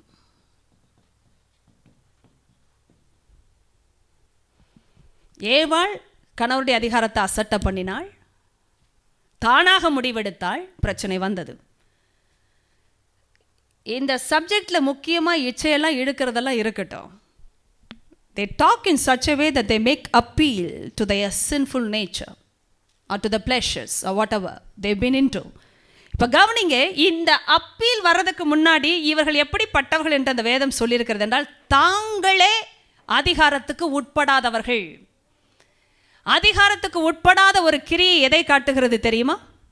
அசட்டை செய்கிற மனப்பான்மையை காட்டுகிறது. என்னைக்கு நீங்கள் நான் அதிகாரத்தை மிஞ்சி செயல்படுகிறோமோ அன்று பிசாசின் வலைக்குள் மாட்ட ஆரம்பிக்கிறோம் என்ற அர்த்தம். Can be your father, mother, your brother, your uncle, or whoever it might be in your family. They might be elders, teachers, principal, உங்களுடைய பாஸ், எம்ப்ளாயர். எந்த ஆங்கிளில் வேணாலும் சொல்கிறேன், உங்களுக்கு மேலே ஒரு அதிகாரத்தை கர்த்தர் வைத்திருந்தார் என்றால் அதை அசட்டை பண்ணுற மனப்பான்மை இருக்கிற இடத்துல பிசாசு நுழையிறான். அதிகாரங்கள் பயங்கரமாய் செயல்படுகிற காரியம் ராஜ்யத்தில். சிம்பிள் பரிசுத்தாவியை பற்றி ரொம்ப தெரிய வேண்டாம், தேவ ஞானம் ரொம்ப இருக்க வேண்டாம். ஆனால் ஒன்று நான் சொல்லித்தரேன், கீயை நான் சொல்லித்தரேன். இன்னொரு விசுவாசியோட சேருவதை விட அதிகமாக 2 விசுவாசிகளுக்கு மேலாக ஒரு அதிகாரம் அங்கே இருக்குன்னா வைத்துக்கொள்ளுங்களேன். அந்த அதிகாரத்துக்கு ஒப்பு கொடுத்து படிக்கிற மனப்பான்மையோடு நீங்கள் ஜெபத்தில் உட்கார்ந்தாலும் சரி, வேதத்தை அறிய உட்கார்ந்தாலும் சரி, பிரசங்கத்தை பெற உட்கார்ந்தாலும் சரி, கர்த்தர் உங்களை போதிப்பா. ஆனால் என்னைக்கு அவர்களுக்கு மிஞ்சி எனக்கும் தெரியும் என்று செயல்பட ஆரம்பிக்கிற மனப்பான்மை இருக்கும் என்றால் அடி விழும். எங்கே? ஆவியில். பிசாசு அப்படிப்பட்ட மக்களை தான் கொக்கி போடுறான். நான் ஹோலி ஸ்பிரிட்டை பற்றி படிக்கணும்னா ரொம்பலாம் புக்கெல்லாம் வச்சு படிக்கல. I look up to somebody who is above me and learn from that person. நம்மளை சுற்றி மேகம் போன்ற திரளான சாட்சிகள் இருக்கு பாருன்னு ஏன் சொன்னார்? ஹம்பிள்னஸ், அதான் ஹியூமிலிட்டி வேணும். Learn from somebody who is above you, who has gone ahead of you. முன்னேறி போகிறாங்களா? உங்களை விட வல்லமையாக இருக்காங்களா? பயன்படுத்தப்படுறாங்களா? கனிகள் வரங்கள் தெரிகிறதா? எனக்கு தெரியல, புரியல, உண்மைதான். விழறதுனா என்னன்னு தெரியல. அப்பா இப்பெல்லாம் ஆவிலெல்லாம் விழறதுலாம் எனக்கு நம்ப முடியல. So what? There's somebody who has gone ahead of you and they are used of God in that measure. Learn from that person. பெனிகனை பார்த்தா நான் பெனிகன் இல்லை தான், கேத்ரின் குல்மனை பார்த்து ஆசைப்படுறேன் நான் இல்லை தான், but I learn, try to learn from somebody who is ahead of me. ஏங்க அதிகாரத்தை மதிக்காத இடத்துல தாங்க பிசாசு அடிக்கிறான். பாஸ்டர் இருக்கிறாரா, டவுட் இருந்தால் பாஸ்டர்கிட்ட தான் வரணும்.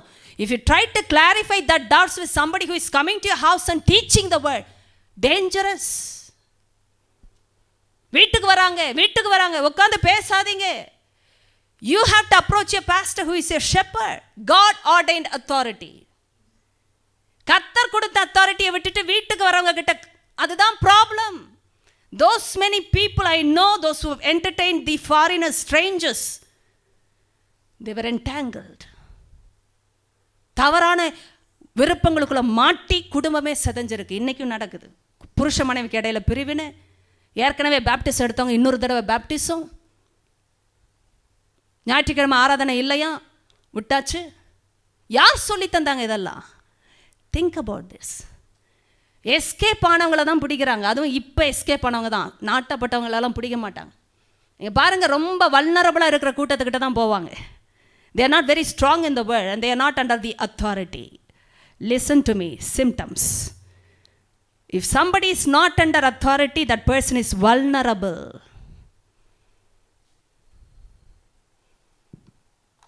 தானாக செயல்படுற எண்ணம் இருந்தாலே பிரச்சனைங்க. ஐ நோ என்ற ஆட்டிடியூடே பிரச்சனை.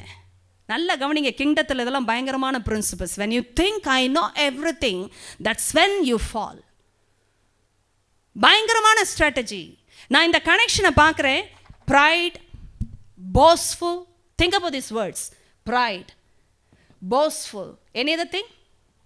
Arrogant, very good, arrogant. And then they are never under authority. என்னமா? bold and arrogant. Can you believe this? bold and beautiful வேணா கேட்டிருப்பீங்க. இது bold and arrogant category. Okay, arrogant and they are never submissive. They never submit themselves to authorities. அதான் problem. they are not afraid. அடேங்கப்பா, பயங்கர bolt இவங்க. இதில் எதுக்கு தெரியுமா? தப்பு பண்ணால் பயமே கிடையாது. இங்கே பல பேருக்கு சாட்சி சொல்லவே பயம். ஆனால் நான் பார்க்குற ஒரு விஷயத்தில் தைரியம், எவ்வளோ கஷ்டம்னாலும் தைரியமாக சொல்கிறாங்க. இது எப்படி இருக்குது? கிறிஸ்தவனுக்கே இருக்கிற விதவிதமான சுபாவங்கள். கஷ்டப்பட்டு அவ்வளோ வேதனைப்பட்டு துக்கமாக இருக்கும்போது கர்த்தர் ஒரு மிரக்கலை செஞ்சால் அதை சொல்ல பயமா? கஷ்டத்தை சொல்ல என்னைக்காவது நம்ம பயப்பட்டிருக்கோமா? ஏன்னா தைரியமாக சொன்னோம், ஏன்னா அப்போ தான் விடுதலை கிடைக்கும். ஆனால் ஆண்டவர் கொடுத்த பிறகு தைரியம் எங்கே போச்சு? எனக்கு சொல்கிறது சொல்லுங்கள். எல்லாரும் பயம் இருந்தால் நீங்கள் நினைக்கலாம் தைரியமாக இருக்கிறவங்க தான் ஊழியம் செய்கிறாங்க. நீங்கள் நினைக்கிறீங்களா நாங்களாம் ரொம்ப தைரியசாலிங்கன்னு? பயம் இருந்தாலும் நிற்கிறோம், அதுதான் தைரியம். இந்த டெஃபினிஷன் எப்படி இருக்குது? பயம் இருந்தாலும் நிற்கிறோம், ஏன் தெரியுமா? ஆண்டவருக்காக, நிற்க வச்சவருக்காக, ரட்சித்தவருக்காக, நேசிக்கிறவருக்காக. இதை விட மேலே சொல்லணும்னா பிரியம் வைத்தவருக்காக. பிரியம் வைக்கணும்னா எப்படி காட்டுறது? எப்படி காட்டுறது? அப்படி தான். பயம்லாம் பேசுனீங்கன்னா நீங்கள் பிரியத்தை செக் பண்ணி பாருங்கள், எல்லாம் டெலீட் ஆகிடும்ப்பா. நான் ரொம்பலாம் டயலாக் பேச விரும்பலை. எனக்கு பயமாக இருக்குது. குடும்பத்திலே நான் பேசினதில்லை. என் பிறப்பும் அப்படி, வளர்ப்பும் அப்படி, என் பின்னணியும் அப்படி, என்னுடைய நாலேஜ் அப்படி, என் எலக்குவன்சி அப்படி, என் நாக்கு அப்படின்னுவாங்க. நாக்கு வேறு விஷயத்தில் வேறு விதமாக இருக்கிறது. இதற்கு மாத்திரம் நாக்கு ஏன் அப்படி போனது என்று நமக்கு தெரியவில்லை. ஆனால் சொல்வதை கவனிங்கள். எத்தனை இருந்தாலும் ஒரே ஒரு விஷயத்தை நான் லிங்க் பண்ணுறேன், டிலைட்டை பற்றி. If you delight in something, you will do it. கர்த்தரை பிரியமாக பார்க்கறது, நேசிக்கிறதுன்றது டிஃப்ரெண்ட் லெவல். அந்த பிரியத்தில் டச் பண்ண விட்டோம்னா எதையாவது யோசிச்சு பாருங்கள். பக்தியில் தான் இருப்போம், சும்மா இருப்போம், கடமைக்கு இருப்போம், பேருக்கு ஜெபம் பண்ணுவோம், பேருக்கு பைபிள் வாசித்து தூங்கிடுவோம். இப்படியெல்லாம் பேருக்கே போகும், பேருக்காகவே இருக்கும். அப்புறம் ஏன்னா காட்டிக்கணும் இல்லை, ஐயோ ஒரு காலத்தில் எப்படி இருந்தவங்கப்பா அப்படின்னு கம்பேர் பண்ணி ஏதாவது கண்டுபிடிக்க கூடாதுன்னு மெயின்டைன் பண்ணும் இல்லையா, அதுக்கு காட்டிக்குவோம். அப்படியே பரவசத்தோடு இருப்பது போல் காட்டிக்கொள்வோம். கடைசியில் உள்ள அவ்வளோ வேதனையாக இருக்கும், நமக்கு அது நன்றாக தெரியும். அதை யாரிடத்திலும் மறைக்கலாம், ஆனால் தேவனிடத்தில் மறைக்க முடியாதே. இப்பொழுது கவனியுங்கள், எதை சொன்னேன்? வாங்கம்மா பாயிண்ட்டுக்கு. பெருமை, போஸ்ஃபுல்னால் என்னத்தான் தெரியுமா? எப்போ பாரு தமிழ் வேறு மாதிரி வரும். சொல்லுங்கள், போஸ்ஃபுல்னால் என்ன தமிழை சொல்லலாம்? என்னம்மா என்ன வேர்டு? பொங்கச்சம். தமிழில் சொல்லுங்க. வீண் பந்தா. ஐயோ, வாயை திறந்தாலே அவர் டாட்டா பிர்லா தான். இந்த பந்தா பார்ட்டிஸ் அதுதான் போஸ்ஃபுல். எப்போ பாரு எதையாவது சொல்லியே ஊற்றுவாங்க பார்க்கணும். பீலா பார்ட்டிஸ் பயங்கரமாக பேசுவாங்க. இந்த பெருமை பந்தா, இது என்ன கர்வம், இது என்னங்க? நான் கரெக்டாக சொல்லிட்டீங்க. அல்லது கீழ்பட்டு இருக்கவே தெரியாது அதிகாரத்துக்கு. இந்த காம்பினேஷனை வச்சு ஒரு ஆளை யோசிச்சு பாருங்க, எப்படி இருக்கு? இருக்காங்க. ஆனால் அப்படிப்பட்டவங்களோட நீங்களும் இருக்கீங்கன்னா என்ன அர்த்தங்க? இதுதான் இப்போ நம்ம கண்டுபிடிக்கணும். இருக்காங்க உலகத்தில், கரெக்ட், இருக்காங்க, இருப்பாங்க. ஆனால் நாமளும் இருக்கோன்னா என்ன அர்த்தம் ஆகும்? இசைவு ஒன்றா இருக்க விருப்பம்னு அர்த்தம். அந்த இசைவுக்கு பின்னணியில் விருப்பம் அப்படின்றால் அப்படிப்பட்ட காரியங்களில் விருப்பம் உள்ளவர்கள் சிக்கிக் கொள்ளுகிறார்கள். எனக்கு என்ன ஆச்சரியனா, இந்த வார்த்தைகளை படித்து இங்கே முடித்து விடுவோம். இன்றைக்கு வாசிங்கள் 19வது வசனம் விரைவாக. 2 Peter chapter 2 verse 19.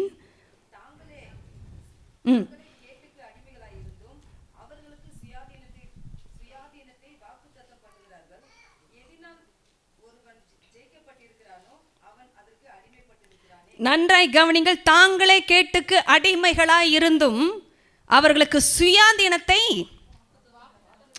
வாக்கு தத்தம். நன்றாய் கவனிங்கள், வாக்கு தத்தம். அடேங்கப்பா, ப்ராமிஸ் கொடுக்குறாங்களா? நம்ம ஆண்டர் மாதிரி இவங்களும் அடிக்கிறாங்க வாக்கு தத்தம். இது எப்படி இருக்கு கேட்கவே? வாக்கு தத்தம் வேண்டும் என்று போகிறீர்களா? கிடைக்கும். எத்தனை பேர் கேட்டீர்கள்? நிறைய பேர் வாக்கு தத்தத்திற்காகவே சபையை மாற்றுகிறார்கள். ஒரு வருஷம் வாக்கு தத்தம் ஏதோ ஒன்றை கொடுத்து விட்டார் என்று வைத்துக் கொள்ளுங்கள், சீர்திருத்தமாக பயந்தடித்து மற்றொரு சபைக்கு சென்று விடுவார்கள். என்னன்னா அந்த வாக்கு தத்தம் அவர்களுக்கு வேதனையை கொடுத்து விட்டதாம். சீர்திருத்தம் பிடிக்காத கூட்டங்கள் வாக்கு தத்தத்தை விரும்புகிறதாக நாம் நினைக்கிறோமே. இந்த வாக்கு தத்தம் யாரிடத்திலிருந்து வருகிறது என்றால், அடிமைத்தனத்தில் இருக்கிறவர்கள் வாக்கு தத்தம் கொடுக்கிறார்கள். என்ன வாக்கு தத்தம்? சுயாதீன வாக்கு தத்தம். You can live in freedom and victory, but they are enslaved by all these evil passions. இது எப்படி இருக்கு? தீமைக்கு அடிமைத்தனம் என்றாலே சரியான வார்த்தை இல்லை. எத்தனை பேர் கேட்டீர்கள்? நம்முடைய வார்த்தை, நம்முடைய ஆண்டவர் 1 Corinthians 6 சொன்னார், அவர் கொடுக்கிற அதிகாரம் அடிமைத்தனத்துக்கு உரியது அல்ல. ஆனால் அனுமதி இருக்கிறது என்று செயல்படுத்துகிற அதிகாரங்கள் எல்லாம் சுயாதீனத்திற்கு உரியதும் அல்ல. அப்படின்னா தேவன் பேசுகிற காரியங்கள் அடிமைத்தனத்திற்குள் வைக்காது, விடுதலை செய்யும். இவர்கள் அடிமைத்தனத்தில் இருந்து சுயாதீனத்தை வாக்குத்தத்தம் பண்ணுகிறார்கள். There's no connection between them and life. There's no connection between them and truth. சத்தியத்துக்கும் அவர்களுக்கும் இணைப்பே இல்லாத ஒரு வாழ்க்கை. அதனால் தான் அடிமைத்தனத்தில் இருந்து கொண்டு சுயாதீனத்தை வாக்குத்தத்தம் பண்ணுகிறார்கள். இது என்ன விதமான சுயாதீனம்? நீ சுதந்திரமா இருக்கலாம்னு சொல்றாங்க. நான் எதில் சுதந்திரமா இருக்க முடியும்? அதில் இருக்கணும். ஆனால் அவர்கள் அடிமைத்தனத்தில் தான் இருந்து கொண்டு இருக்கிறார்கள். நீங்கள் அறிய வேண்டிய விஷயத்தை நான் நெக்ஸ்ட் வீக் கண்டினியூ பண்ணுகிறேன். ஆனால் நீங்கள் இன்று புரிந்து கொண்ட விஷயம், இச்சை இழுக்கும். Delight will produce the desires. அறிவையே மாற்றக்கூடிய வல்லமை விருப்பத்திற்கு அல்ல, பிரியத்திற்கு உண்டு. அதனால் எதில் பிரியமாய் இருக்கிறோம் என்பதை நாம் முடிவு செய்ய வேண்டும். கர்த்தரிடத்தில் மனமகிழ்ச்சியாய் இரு என்ற வார்த்தையே மனமகிழ்ச்சியை பற்றி பேசியிருக்கிறது. பக்தியை மட்டுமல்ல, மனமகிழ்ச்சி.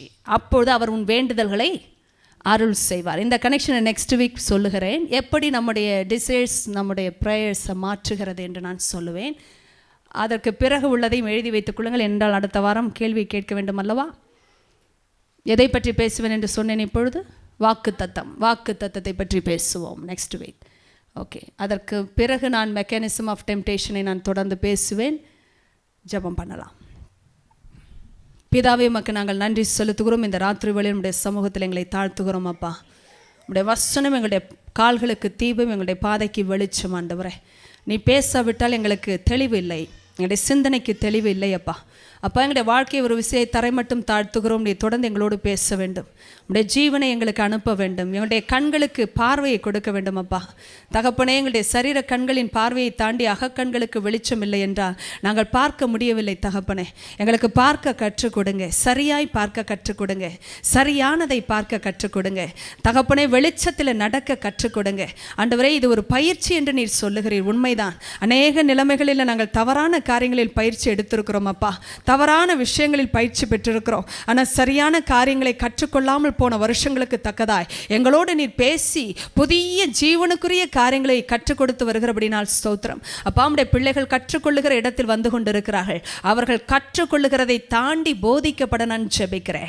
எவ்வளவு உண்மையான காரியம். நாங்கள் கற்றுக்கொள்ளுகிறதை தாண்டி போதிக்கப்பட வேண்டும் ராஜா. என்னிடத்தில் கற்றுக்கொள்ளுங்கள் என்று சொன்ன வார்த்தை உம்முடையது.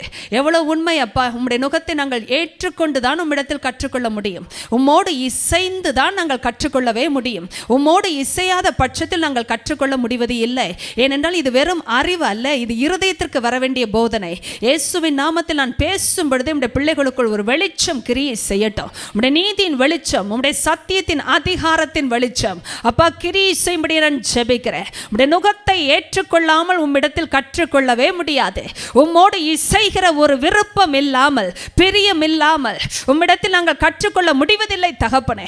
இன்று நான் ஜெபிக்கிறேன், இந்த வேளையில் உம்மோடு இசைய வைக்கிற அந்த பிரியத்தை கர்த்தர் உண்டாக்க வேண்டும் என்று நான் ஜெபிக்கிறேன். ஆவியில உம்மோடு இசைய வைக்கிற ஒரு பிரியத்தை கொடுங்கப்பா. உலகம், மாம்சம், பிசாசின் காரியங்கள் மேல் பிரியம் வேண்டாம் ராஜா. அந்த ஸ்நேகம் எங்களுக்கு வேண்டாம். அதை கர்த்தர் பிரித்து போடும்படியே நான் ஜெபிக்கிறேன். அந்த இணைப்புகளை துண்டிக்கும்படியே நான் ஜெபிக்கிறேன்.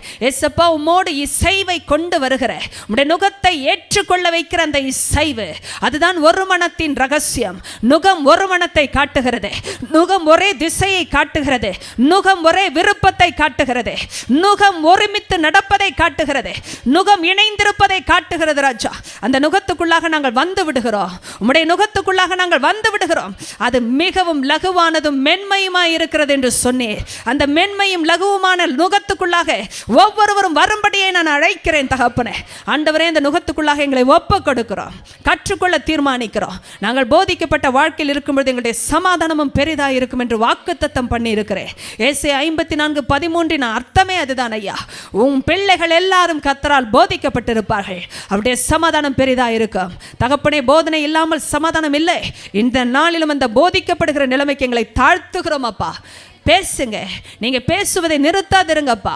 திருத்துங்கப்பா. கற்றுக் கொடுங்கப்பா. கடிந்து கொள்ளுங்க. எதை எடுக்க வேண்டுமோ எடுத்துடுங்க. எது நாட்டப்பட வேண்டுமோ நாட்டிடுங்கப்பா. இந்த கரத்தில் விழுகிறோம். நீ இரக்கமுள்ளவ, அதற்காக நன்றி. தொடர்ந்து நீங்க உங்க பிரியத்தில் எங்களை காத்து கொள்ளுங்கப்பா. உங்கள் மேல் வைத்திருக்கிற அந்த எதையும் நாங்கள் நேசிக்க கூடாது. உண்மையில் வைத்திருக்கிற அந்த பிரியத்திற்கு ஈடாக எதையும் வைக்கக்கூடாது ராஜா. எங்களை அர்ப்பணிக்கிறோம்.